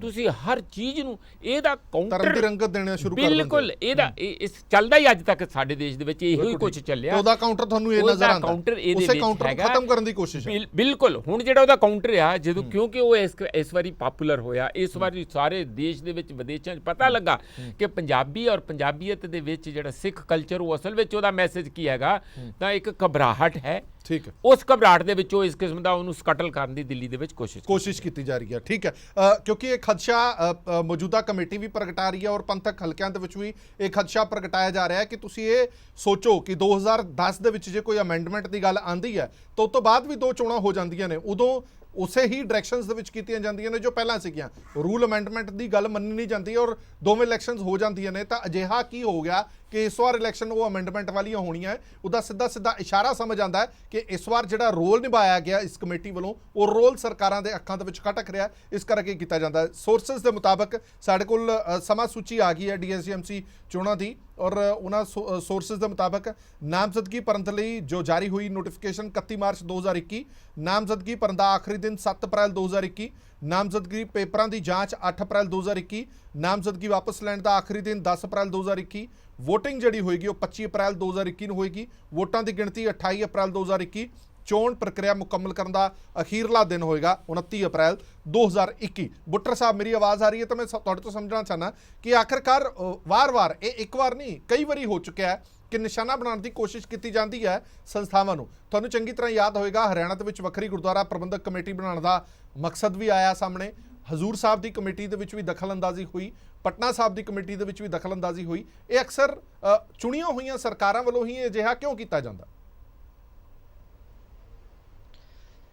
ਜੀ ਬਿਲਕੁਲ ਹਰਪ੍ਰੀਤ ਜੀ, ਇਸ ਤੋਂ ਪਹਿਲਾਂ ਵੀ ਅਸੀਂ ਵੇਖੀਏ ਤੇ ਇੱਕ ਵਾਰ ਸਾਧ ਸੰਗਤ ਬੋਰਡ ਦੇ ਨਾਂ ਤੇ ਪੰਜਾਬ ਦੇ ਵਿੱਚ ਕਾਂਗਰਸ ਨੇ ਸ਼੍ਰੋਮਣੀ ਗੁਰਦੁਆਰਾ ਪ੍ਰਬੰਧਕ ਕਮੇਟੀ ਨੂੰ ਜਿਹੜਾ ਕਮਜ਼ੋਰ ਕਰਨ ਦੇ ਲਈ ਉਦੋਂ ਵੀ ਕੋਸ਼ਿਸ਼ ਕੀਤੀ ਸੀ। ਤੇ ਔਰ ਬਹੁਤ ਵਾਰ ਪਹਿਲੇ ਜਦੋਂ ਤੋਂ ਸ਼੍ਰੋਮਣੀ ਗੁਰਦੁਆਰਾ ਪ੍ਰਬੰਧਕ ਕਮੇਟੀ ਬਣੀ ਹੈ ਇਹ ਕੋਸ਼ਿਸ਼ਾਂ ਜਾਰੀ ਨੇ। ਉਹਦਾ ਕਾਰਨ ਇਹੀ ਹੈ ਕਿ ਸਿੱਖ ਧਰਮ ਇੱਕ ਮਾਨਵਵਾਦੀ ਧਰਮ ਆ, ਜਿਹੜਾ ਧਰਮ ਇੱਕ ਮਨੁੱਖਤਾ ਨੂੰ ਜੀਵਨ ਦੀ ਸੁਚੱਜੀ ਜਾਚ ਦਿੰਦਾ, ਉੱਥੇ ਨਾਲ ਹੀ ਅਰਥ ਵਿਵਸਥਾ, ਰਾਜਨੀਤਿਕ ਵਿਵਸਥਾ, ਨਿਆਂ ਵਿਵਸਥਾ ਤੇ ਸਾਰੀਆਂ ਸਮੁੱਚੀ ਜਿਹੜੀ ਇੱਕ ਵਿਸਮਾਦੀ ਪੂੰਜੀ ਦੀ ਜਿਹੜੀ ਗੱਲ ਕਰਦੀ ਹੈ, ਗੁਰਮਤ ਕਰਦੀ ਹੈ। ਔਰ ਇਸ ਗੁਰਮਤ ਦੇ ਵਿੱਚੋਂ ਜਦੋਂ ਰਾਜਨੀਤੀ ਨਿਕਲਦੀ ਹੈ ਧਰਮ ਦੀ ਰੋਸ਼ਨੀ ਲੈ ਕੇ, ਤੇ ਉਸ ਰਾਜਨੀਤੀ ਤੋਂ ਜਿਹੜੀਆਂ ਦੂਸਰੀਆਂ ਰਾਜਨੀਤਿਕ ਵਿਗੜੀ ਹੋਈ ਰਾਜਨੀਤਿਕ ਪਰੰਪਰਾ ਆ ਉਹਨੂੰ ਭੈ ਲੱਗਦਾ ਆ। ਬਿਲਕੁਲ ਗੱਲ ਤੁਹਾਡੀ ਠੀਕ ਹੈ ਕਿ ਜਦੋਂ ਵੀ ਅਜਿਹਾ ਕੋਈ ਬਦਲਾਅ, ਜਿਵੇਂ ਪ੍ਰੋਫੈਸਰ ਰਣਜੀਤ ਸਿੰਘ ਹੋਰਾਂ ਨੇ ਕਿਹਾ ਕਿ ਇਸ ਵਾਰ ਜਿਹੜਾ ਫਲਸਫਾ ਪੂਰੀ ਦੁਨੀਆ ਨੇ ਦੇਖਿਆ ਕਿ ਇਸ ਧਰਮ ਦਾ ਫਲਸਫਾ ਕੀ ਹੈ, ਸ਼ਾਇਦ ਉਹੀ ਡਰ ਭੈ ਸੀਗਾ ਜਿਹੜਾ ਹੁਣ ਮੌਜੂਦਾ ਸਰਕਾਰਾਂ ਨੂੰ ਤੰਗ ਕਰ ਰਿਹਾ, ਪਰੇਸ਼ਾਨ ਕਰ ਰਿਹਾ। ਇੰਦਰਪਾਲ ਸਿੰਘ ਜੀ, ਮੈਂ ਤੁਹਾਡੇ ਤੋਂ ਸਮਝਣਾ ਚਾਹੁੰਦਾ ਕਿ ਅਕਸਰ ਹੀ ਜਦੋਂ ਇਹਨਾਂ ਚੋਣਾਂ ਦੇ ਵਿੱਚ ਅਸੀਂ ਪਾਰਟਿਸਿਪੇਟ ਵੀ ਕਰਦੇ ਹਾਂ, ਅਸੀਂ ਜਿਹੜੀਆਂ ਧਾਰਮਿਕ ਚੋਣਾਂ ਨੇ ਇਹਨੂੰ ਸਿਆਸਤ ਤੋਂ ਵੱਖਰੇ ਹੋ ਕੇ ਦੇਖਦੇ ਹਾਂ ਕਿ ਇਦਾਂ ਦਾ ਢਾਂਚਾ ਹੋਣਾ ਚਾਹੀਦਾ, ਇਦਾਂ ਦਾ ਸਰੂਪ ਹੋਣਾ ਚਾਹੀਦਾ, ਤੇ ਤੁਹਾਨੂੰ ਵੀ ਲੱਗਦਾ ਹੈ ਕਿ ਜਿਹੜੀ ਸੰਗਤ ਹੈ ਉਹ ਇਹਨਾਂ ਸਾਰੀਆਂ ਚੀਜ਼ਾਂ ਨੂੰ ਵੇਖਦੀ ਹੈ? ਮੈਂ ਮੌਜੂਦਾ DSGMC ਇਲੈਕਸ਼ਨ ਦੀ ਗੱਲ ਕਰ ਰਿਹਾ ਕਿ ਦਿੱਲੀ ਕਮੇਟੀ ਵੱਲੋਂ ਜੋ ਰੋਲ ਨਿਭਾਇਆ ਗਿਆ ਖਾਸ ਤੌਰ ਤੇ ਕਿਸਾਨੀ ਅੰਦੋਲਨ ਦੇ ਵਿੱਚ, ਉਹ ਇਹਨਾਂ ਚੋਣਾਂ ਦੇ ਵਿੱਚ ਮੈਟਰ ਕਰੇਗਾ ਸੰਗਤ ਨੂੰ?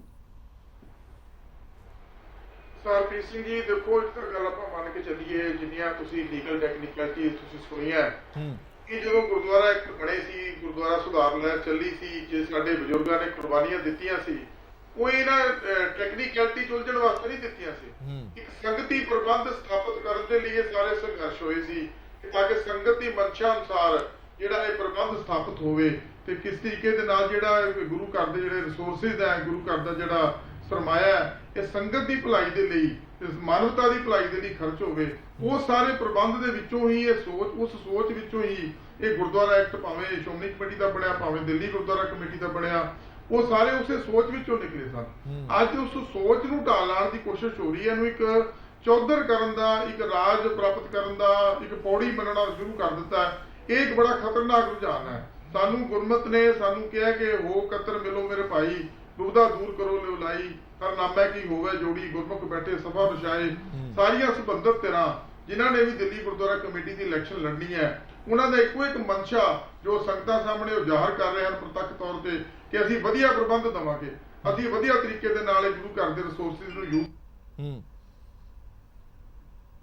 ਜੀ ਬਿਲਕੁਲ, ਸੰਪਰਕ ਕੱਟ ਗਿਆ ਇੰਦਰਪਾਲ ਸਿੰਘ ਜੀ। ਮੈਂ ਦੁਬਾਰਾ ਕੋਸ਼ਿਸ਼ ਕਰਾਂਗਾ ਤੁਹਾਡੇ ਨਾਲ ਸੰਪਰਕ ਕਰਨ ਦੀ। ਔਰ ਵੱਡੀ ਗੱਲ ਸਾਹਮਣੇ ਜਿਹੜੀ ਨਜ਼ਰ ਇਹੀ ਆਉਂਦੀ ਹੈ ਕਿ ਜਿਵੇਂ ਇੰਦਰਪਾਲ ਸਿੰਘ ਹੋਰਾਂ ਨੇ ਕਿਹਾ ਕਿ ਸਾਰੇ ਦਾਅਵੇ ਤਾਂ ਕਰਦੇ ਨੇ ਕਿ ਵਧੀਆ ਸੰਗਤੀ ਪ੍ਰਬੰਧ ਦੇਵਾਂਗੇ, ਵਧੀਆ ਅਸੀਂ ਕੰਮ ਕਰਾਂਗੇ, ਜੋ ਪਹਿਲਾਂ ਕੰਮ ਕੀਤੇ ਹੋਏ ਨੇ ਉਹ ਲੋਕਾਂ ਦੇ ਸਾਹਮਣੇ ਨੇ, ਤੇ ਜੋ ਹੁਣ ਮੌਜੂਦਾ ਕਮੇਟੀ ਕਰ ਰਹੀ ਉਹ ਵੀ ਲੋਕਾਂ ਦੇ ਸਾਹਮਣੇ ਨੇ। ਮੈਨੂੰ ਲੱਗਦਾ ਕਿ ਲੋਕ ਵਧੀਆ ਨਿਚੋੜ ਕੱਢ ਸਕਦੇ ਨੇ ਦੋਵੇਂ ਚੀਜ਼ਾਂ ਦਾ। ਕਾਲੋ ਸਾਹਿਬ, ਮੈਂ ਇੱਕ ਗੱਲ ਸਮਝਣਾ ਚਾਹੁੰਦਾ ਕਿ ਜਿਹੜੀ ਇਹ ਗੱਲ ਹੋਈ ਹੈ, ਜੋ ਵੀ ਤੁਸੀਂ ਕਹਿ ਰਹੇ ਹੋ ਕਿ ਸਰਕਾਰਾਂ ਦੀ ਮਨਸ਼ਾ ਠੀਕ ਨਹੀਂ ਹੈ, ਦਿੱਲੀ ਦੇ ਵਿੱਚ ਆਮ ਆਦਮੀ ਪਾਰਟੀ ਦੀ ਸਰਕਾਰ ਹੈ, ਜੋ ਤੁਸੀਂ ਕਮੇਟੀ ਦਾਅਵਾ ਕਰਦੀ ਹੈ ਕਿ ਜੋ ਅਸੀਂ ਕਿਸਾਨੀ ਅੰਦੋਲਨ ਦੇ ਲਈ ਕੀਤਾ ਉਹ ਜੇ ਢਾਹ ਲਾਉਂਦੀ ਹੈ ਤਾਂ ਉਹ ਬੀਜੇਪੀ ਦੀ ਸਰਕਾਰ ਕੇਂਦਰ ਨੂੰ ਲਾਉਂਦੀ ਹੈ, ਤਾਂ ਆਮ ਆਦਮੀ ਪਾਰਟੀ ਕਿੱਥੇ ਖੜੀ ਹੈ ਜਾਂ ਦਿੱਲੀ ਦੇ ਵਿੱਚ ਬੀਜੇਪੀ ਕਿੱਥੇ ਖੜੀ ਹੈ? ਇਹ ਬੀਜੇਪੀ ਵੱਲੋਂ ਕਰਵਾਇਆ ਗਿਆ ਜਾਂ ਆਮ ਆਦਮੀ ਪਾਰਟੀ ਵੱਲੋਂ ਕਰਾਇਆ ਗਿਆ, ਇਹ ਸਮਝ ਤੋਂ ਬਾਹਰ ਹੈ। ਦੇਖੋ ਹਰਪ੍ਰੀਤ ਜੀ, ਮੈਂ ਥੋੜਾ ਜਿਹਾ ਇਸ ਤੋਂ ਇਲਾਵਾ ਹੋਰ ਵੀ ਜਾਣਕਾਰੀ ਦੇਣਾ ਚਾਹੁੰਦਾ ਹੈ ਕਿ ਜਿਹੜਾ ਰੂਲ 14 ਜਿਹੜਾ ਅਮੈਂਡ ਕੀਤਾ ਗਿਆ ਸੀ, ਉਹਦੇ 'ਚ ਅਗਰ ਕਿਸੇ ਪਾਰਟੀ ਨੂੰ ਡੀ ਰਿਕੋਗਨਾਈਜ਼ ਕਰਨਾ ਹੈ ਤੇ ਉਹਦੇ 'ਚ 2 ਕਲੌਜ਼ ਹੈ। ਇੱਕ ਤੇ ਉਸ ਪਾਰਟੀ ਦੇ ਘੱਟ ਤੋਂ ਘੱਟ 5 ਕੈਂਡੀਡੇਟ ਪਿਛਲੀ ਇਲੈਕਸ਼ਨ ਦੇ ਵਿੱਚ ਅਗਰ ਨਾ ਉਹਨਾਂ ਨੇ ਇਲੈਕਸ਼ਨ ਫਾਈਟ ਕੀਤੀ ਹੋਏ ਤੇ ਤਾਂ ਉਸ ਨੂੰ ਡੀ ਰਿਕੋਗਨਾਈਜ਼ ਕੀਤਾ ਜਾ ਸਕਦਾ ਹੈ। ਦੂਸਰਾ ਇਹ ਹੈ ਕਿ 6% ਤੋਂ ਘੱਟ ਵੋਟ, ਟੋਟਲ ਪੋਲ ਵੋਟ ਦਾ 6% ਤੋਂ ਘੱਟ ਹੋਏ ਤੇ ਤਾਂ ਉਸ ਨੂੰ ਡੀ ਰਿਕੋਗਨਾਈਜ਼ ਕੀਤਾ ਜਾ ਸਕਦਾ। ਦੋਨੋਂ ਕੇਸ ਦੇ ਵਿੱਚ ਜਿਹੜੀ ਸਾਡੀ ਪਾਰਟੀ ਆ ਉਹ ਕੁਆਲੀਫਾਈ ਕਰਦੀ ਆ। ਤੀਸਰਾ ਇਹ ਹੈ ਕਿ ਅਗਰ ਡੀ ਰਿਕੋਗਨਾਈਜ਼ ਕਰਨਾ ਵੀ ਹੈ ਕਿਸੇ ਵੀ ਕਾਰਨ ਕਰਕੇ ਤੇ ਉਸ ਨੂੰ ਰੀਜ਼ਨੇਬਲ ਓਪਰਚੁਨਿਟੀ ਦਿੱਤੀ ਜਾਏਗੀ। ਹੁਣ ਇਸ ਕੇਸ ਦੇ ਵਿੱਚ ਰੀਜ਼ਨੇਬਲ ਓਪਰਚੁਨਿਟੀ ਦਾ ਮਤਲਬ ਇਹ ਹੁੰਦਾ ਹੈ ਕਿ ਉਸ ਨੂੰ ਸਮਾਂ ਰਹਿੰਦਿਆਂ ਸੂਚਿਤ ਕੀਤਾ ਜਾਏ ਕਿ ਭਾਈ ਤੁਹਾਨੂੰ ਅਸੀਂ ਡੀ ਰਿਕੋਗਨਾਈਜ਼ ਕਰਨਾ, ਇਸ ਕਰਕੇ ਕਰਨਾ ਹੈ ਤੇ ਤੁਸੀਂ ਆਪਣਾ ਬੰਦੋਬਸਤ ਕਰ ਲਓ। ਹੁਣ 2017 ਦੀ ਇਲੈਕਸ਼ਨ ਹੋਈ, 2017 ਦੇ ਵਿੱਚ ਹੀ ਜਿਹੜੀ ਪ੍ਰੈਜ਼ੈਂਟ ਪਟੀਸ਼ਨ ਸੀ ਉਹ ਪਾਈ ਗਈ ਜੀ ਦੂਸਰੀ ਪਾਰਟੀ ਵੱਲੋਂ ਜੀ ਜੀ, ਤੇ 2017 ਤੋਂ ਲੈ ਕੇ 2021 ਮਾਰਚ ਤੱਕ 16 ਮਾਰਚ 15 ਮਾਰਚ ਤੱਕ ਸਰਕਾਰ ਜਿਹੜੀ ਆ ਉਹ ਸੁੱਤੀ ਪਈ ਆ ਤੇ 16 ਮਾਰਚ ਨੂੰ ਅਚਾਨਕ ਸਰਕਾਰ ਜਾਗਦੀ ਹੈ 4 ਸਾਲ ਬਾਅਦ ਤੇ ਮੰਤਰੀ ਜੀ ਜਿਹੜਾ ਉਹ ਚਿੱਠੀ ਇਸ਼ੂ ਕਰ ਦਿੰਦੇ ਨੇ। ਸੋ ਇਸ ਤੋਂ ਮਾਲਾਫਾਈਡ ਇੰਟੈਂਸ਼ਨ ਬਹੁਤ ਕਲੀਅਰ ਹੈ ਕਿ ਜਿਹੜੀ ਰੀਜ਼ਨੇਬਲ ਓਪਰਚੁਨਿਟੀ ਅਗਰ ਡੀ ਰਿਕੋਗਨਾਈਜ਼ ਕਰਨ ਦੀ ਕੋਈ ਇਹੋ ਜੀ ਵਿਚਾਰ ਸੀ ਤੇ ਉਹ ਸਮਾਂ ਰਹਿੰਦਿਆਂ reasonable opportunity as per act ਦੇਣੀ ਚਾਹੀਦੀ ਸੀ। ਇੱਥੇ ਮਾਲਾਫਾਈਡ ਇੰਟੈਂਸ਼ਨ ਜਿਹੜੀ ਆ ਸਰਕਾਰ ਦੀ ਬੜੀ ਕਲੀਅਰ ਨਜ਼ਰ ਆਉਂਦੀ ਹੈ। ਦੂਸਰੀ ਗੱਲ ਇਹ ਆ ਕਿ ਜਿਹੜੀ ਅਸੀਂ ਸਾਰੇ ਮੇਰੇ ਪ੍ਰਵਕਤਾ ਜਿਹੜੇ ਬਾਕੀ ਬੁਲਾਰੇ ਸਾਡੇ ਉਹ ਵੀ ਗੱਲ ਕਰ ਰਹੇ ਆ ਕਿ ਮੀਰੀ ਪੀਰੀ ਦਾ ਸਿਧਾਂਤ ਹੈ, ਸੰਤ ਸਿਪਾਹੀ ਦਾ ਸਿਧਾਂਤ ਹੈ, ਸਿੱਖ ਕੌਮ ਧਰਮ ਔਰ ਸਿਆਸਤ ਨਾਲ ਚੱਲਦੇ ਆ। ਔਰ ਇੱਥੇ ਇੱਕ ਗੱਲ ਹੋਰ ਬੁੱਟਰ ਸਾਹਿਬ ਨੇ ਕੀਤੀ, ਸਟੇਟ ਵਿਦਿਨ ਸਟੇਟ। ਹੁਣ ਸਵਾਲ ਇਹ ਆਂਦਾ ਕਿ ਦਿੱਲੀ ਦੇ ਵਿੱਚ ਅਗਰ ਦਿੱਲੀ ਸਿੱਖ ਗੁਰਦੁਆਰਾ ਪ੍ਰਬੰਧਕ ਕਮੇਟੀ ਨੇ ਇੰਨਾ ਵੱਡਾ ਹਸਪੀਟਲ ਬਣਾ ਕੇ ਉੱਥੇ ਕੈਸ਼ ਕਾਊਂਟਰ ਹੀ ਨਹੀਂ ਰੱਖਿਆ, ਉੱਥੇ ਡਾਇਲਿਸਿਸ ਤੁਸੀਂ ਪੂਰੇ ਦੁਨੀਆ ਭਰ ਤੋਂ ਕਿੱਥੋਂ ਵੀ ਕੋਈ ਬੰਦਾ ਆਏਗਾ ਉਹ ਆਪਣਾ ਕੇਵਲ ਨਾਮ ਦੱਸੇ ਔਰ ਜਾ ਕੇ ਡਾਇਲਿਸਿਸ ਕਰਾ ਦੇ, ਇੱਕ ਪੈਸੇ ਦਾ ਖਰਚਾ ਨਹੀਂ, ਲੰਗਰ ਵੀ ਉੱਥੇ ਮਿਲੇਗਾ, ਰਹਿਸ਼ ਦਾ ਪ੍ਰਬੰਧ ਵੀ ਮਿਲੇਗਾ, ਦੁਆਵਾਂ ਵੀ ਗੁਰੂ ਸਾਹਿਬ ਦੀਆਂ ਮਿਲਣਗੀਆਂ। 50 ਰੁਪਏ ਦੇ ਵਿੱਚ MRI ਹੁਣ ਇਹ ਸਾਰੀਆਂ ਚੀਜ਼ਾਂ ਚੀਜ਼ਾਂ ਦੇਖ ਖਟਕ ਕੇ ਰਹੀਆਂ ਨੇ ਸਰਕਾਰ ਹਿੱਲ ਗਈ। ਜਿਹੜੇ ਵੱਡੇ ਵੱਡੇ ਦਾਅਵੇ ਕਰਦੇ ਸੀ ਉਹ ਹਿੱਲ ਗਏ ਕਿ ਯਾਰ ਇਹ ਦਿੱਲੀ ਸਿੱਖ ਗੁਰਦੁਆਰਾ ਪ੍ਰਬੰਧਕ ਕਮੇਟੀ ਨੇ ਥੋੜੇ ਜਿਹੇ ਸਮੇਂ ਦੇ ਵਿੱਚ ਇਹ ਕੰਮ ਕਰ ਦਿੱਤੇ ਆ ਤੇ ਇਹ ਵਾਪਸ ਆ ਕੇ ਅਗਲੇ 4 ਸਾਲਾਂ ਦੇ ਵਿੱਚ ਕਿੱਥੋਂ ਤੱਕ ਪਹੁੰਚ ਜਾਣਗੇ। ਸੋ ਇਹ ਜਿਹੜਾ ਡਰ ਹੈ, ਜਿਹੜਾ ਭੈ ਉਹਨਾਂ ਦੇ ਅੰਦਰ ਹੋ ਗਿਆ ਇਹ ਦੇਖ ਕੇ, ਕੰਮ ਦੇਖ ਕੇ, ਉਹ ਬਖਲਾਟ ਹੈ ਕਿ ਹੁਣ ਇਹ ਕਿਸੇ ਵੀ ਤਰੀਕੇ ਦੇ ਨਾਲ ਇਹ ਵਾਪਸ ਜਿਹੜੇ ਚੁਣ ਕੇ ਨਾ ਆ ਸਕਣ। ਔਰ ਇਹ ਮੈਂ ਸਮਝਦਾ ਕਿ ਸਰਕਾਰਾਂ ਦੀ ਸਾਜ਼ਿਸ਼ ਹੈ, ਕਿਉਂਕਿ ਜਦੋਂ ਇਹ ਕਿਸਾਨੀ ਅੰਦੋਲਨ ਹੋਇਆ 26 ਜਨਵਰੀ ਤੋਂ ਬਾਅਦ 150 ਦੇ ਕਰੀਬ ਸਾਡੇ ਕਿਸਾਨ ਵੀਰ ਜਿਹੜੇ ਉਹ ਫੜ ਕੇ ਜੇਲ੍ਹਾਂ ਦੇ ਵਿੱਚ ਬੰਦ ਕਰ ਦਿੱਤੇ ਗਏ। ਦਿੱਲੀ ਸਿੱਖ ਗੁਰਦੁਆਰਾ ਪ੍ਰਬੰਧਕ ਕਮੇਟੀ ਨੇ ਲੀਗਲ ਪੈਨਲ ਬਣਾਇਆ, ਲੀਗਲ ਟੀਮ ਸਾਡੀ ਜਿਹੜੀ ਪਹਿਲੇ ਕੰਮ ਕਰ ਰਹੀ ਸੀ ਉਹਦੇ ਨਾਲ ਸਾਡੇ ਨਿਸ਼ਕਾਮ ਸੇਵਾ ਕਰਨ ਵਾਲੇ ਹੋਰ ਵਕੀਲ ਸਾਡੇ ਵੀਰ ਆ ਕੇ ਜੁੜ ਗਏ। ਸੋ ਅਸੀਂ ਰਾਤ ਦਿਨ ਇੱਕ ਕਰਕੇ ਉਸ 150 ਦੇ ਵਿੱਚੋਂ ਕਰੀਬ 145 ਕਿਸਾਨ ਵੀਰਾਂ ਨੂੰ ਅਸੀਂ ਜੇਲ੍ਹ ਦੇ ਵਿੱਚੋਂ ਬਾਹਰ ਕਢਾਇਆ। ਇਹ ਸਾਰੇ ਜਿਹੜੇ ਕੰਮ ਹੈ ਹੁਣ ਪੂਰੇ ਹਿੰਦੁਸਤਾਨ ਦੇ ਵਿੱਚ, ਪੂਰੇ ਵਰਲਡ ਦੇ ਵਿੱਚ ਦਿੱਲੀ ਸਿੱਖ ਗੁਰਦੁਆਰਾ ਪ੍ਰਬੰਧਕ ਕਮੇਟੀ ਦੇ ਕੀਤੇ ਕੰਮਾਂ ਦੀ ਸਰਾਹਨਾ ਹੋ ਰਹੀ ਹੈ। ਸੋ ਹਰਪ੍ਰੀਤ ਜੀ, ਇਹ ਹਜਮ ਨਹੀਂ ਹੋ ਰਿਹਾ। ਇਹ ਜਿਹੜਾ ਹੁਣ ਜੋ ਚਾਲ ਚੱਲੀ ਜਾ ਰਹੀ, ਸਾਜ਼ਿਸ਼ ਚੱਲੀ ਜਾ ਰਹੀ ਆ, ਇਹ ਸਾਰਾ ਬਿਲਕੁਲ ਸਾਫ਼ ਨਜ਼ਰ ਆ ਰਿਹਾ ਕਿ ਜੋ ਕੰਮ ਇੰਨੇ ਵੱਡੇ ਪੱਧਰ ਦੇ ਉੱਤੇ ਦਿੱਲੀ ਸਿੱਖ ਗੁਰਦੁਆਰਾ ਪ੍ਰਬੰਧਕ ਕਮੇਟੀ ਨੇ ਕਰ ਦਿੱਤੇ ਆ ਉਹ ਇਹਨਾਂ ਕੋਲੋਂ ਹਜਮ ਨਹੀਂ ਹੋ। ਚਲੋ ਠੀਕ ਹੈ, ਮੇਰੇ ਕੋਲ ਸਮਾਂ ਘੱਟ ਹੈ। ਬਹੁਤ ਬਹੁਤ ਧੰਨਵਾਦ ਸਾਰੇ ਮਹਿਮਾਨਾਂ ਦਾ ਇਸ ਪੂਰੀ ਵਿਚਾਰ ਚਰਚਾ 'ਚ ਬਣੇ ਰਹਿਣ ਦੇ ਲਈ, ਕਿਉਂਕਿ ਮੁੱਦਾ ਬੜਾ ਬਿਲਕੁਲ ਸਾਫ਼ ਨਜ਼ਰ ਆਉਂਦਾ ਹੈ। ਕਿਉਂਕਿ ਜਦੋਂ ਇਹ ਸਾਰਾ ਕੁਝ ਇਹ ਕਿਹਾ ਜਾਂਦਾ ਕਿ ਲੀਗਲੀ ਤੌਰ ਤੇ ਠੀਕ ਨਹੀਂ ਹੈ, ਪਹਿਲਾ ਸਵਾਲ ਤਾਂ ਇਹ ਖੜਾ ਹੁੰਦਾ ਹੈ ਕਿ ਜੇ ਲੀਗਲੀ ਤੌਰ ਤੇ ਠੀਕ ਨਹੀਂ ਹੈ ਤਾਂ ਪਹਿਲਾਂ 2 ਇਲੈਕਸ਼ਨਸ ਕਿਵੇਂ ਹੋ ਗਈਆਂ? 2010 ਤੋਂ ਬਾਅਦ ਹੁਣ ਤੱਕ 2 ਇਲੈਕਸ਼ਨਸ ਕਿਵੇਂ ਹੋ ਗਈਆਂ? ਜੇ ਲੀਗਲੀ ਠੀਕ ਨਹੀਂ ਸਾ ਉਹ 2 ਇਲੈਕਸ਼ਨ ਕਿਉਂ ਕਰਵਾਈਆਂ ਗਿਆ? ਤੀਜੀ ਗੱਲ, ਜਿਹੜਾ ਸਮਾਂ ਹੈਗਾ ਇਹ ਸਮਾਂ ਬੜਾ ਕੁਝ ਸਾਫ਼ ਕਰਦਾ ਹੈ। ਜਿਵੇਂ ਪ੍ਰੋਫੈਸਰ ਮਨਜੀਤ ਸਿੰਘ ਹੋਰਾਂ ਨੇ ਕਿਹਾ ਜਾਂ ਬਾਕੀ ਮਹਿਮਾਨਾਂ ਹੋਰਾਂ ਨੇ ਵੀ ਕਿਹਾ ਕਿ ਤੁਸੀਂ ਇਹ ਦੇਖੋ ਕਿ ਇਹ ਜਿਹੜੀਆਂ ਚੀਜ਼ਾਂ ਨੇ, ਇਹ ਫਲਸਫਾ ਹੈ ਜਿਹੜਾ ਇਹ ਪੂਰੀ ਦੁਨੀਆ ਨੇ ਇਸ ਵਾਰ ਦੇਖਿਆ। ਉਸ ਫਲਸਫੇ ਨੂੰ ਖਤਮ ਕਰਨ ਦੇ ਲਈ ਜਾਂ ਉਸ ਫਲਸਫੇ ਤੋਂ ਡਰ ਕੇ ਇਹ ਸਾਰਾ ਕੁਝ ਕੀਤਾ ਜਾ ਰਿਹਾ, ਇਹ ਚਾਲਾਂ ਚੱਲਣ ਦੀ ਕੋਸ਼ਿਸ਼ ਕੀਤੀ ਜਾ ਰਹੀ ਹੈ। ਹੁਣ ਇਹਦੇ ਵਿੱਚ ਕਿੰਨਾ ਕੁ ਸਰਕਾਰਾਂ ਕਾਮਯਾਬ ਹੁੰਦੀਆਂ ਨੇ ਜਾਂ ਨਹੀਂ ਹੁੰਦੀਆਂ, ਇਹ ਆਉਣ ਵਾਲਾ ਸਮਾਂ ਤੈਅ ਕਰੇਗਾ। ਇੱਕ ਲੀਗਲ ਫਾਈਟ ਵੀ ਤੈਅ ਕਰੇਗੀ ਕਿ ਇਹਦੇ ਵਿੱਚ ਕੌਣ ਜਿੱਤਦਾ ਤੇ ਕੌਣ ਹਾਰਦਾ। ਪਰ ਮਨਸ਼ਾ ਬਿਲਕੁਲ ਸਾਫ਼ ਹੈਗੀ ਹੈ ਕਿ ਇਹਦੇ ਪਿੱਛੇ ਮਨਸ਼ਾ ਕੀ ਸੀ, ਉਹ ਮਨਸ਼ਾ ਸਾਰਿਆਂ ਨੇ ਜ਼ਾਹਰ ਕਰ ਦਿੱਤੀ ਹੈ। ਦੇਸ਼ ਤੋਂ ਨਹੀਂ ਦੇ ਬਾਕੀ ਖਬਰਾਂ ਲਈ ਬਣੇ ਰਹੋ PTC ਨਿਊਜ਼ ਦੇ ਨਾਲ। ਧੰਨਵਾਦ।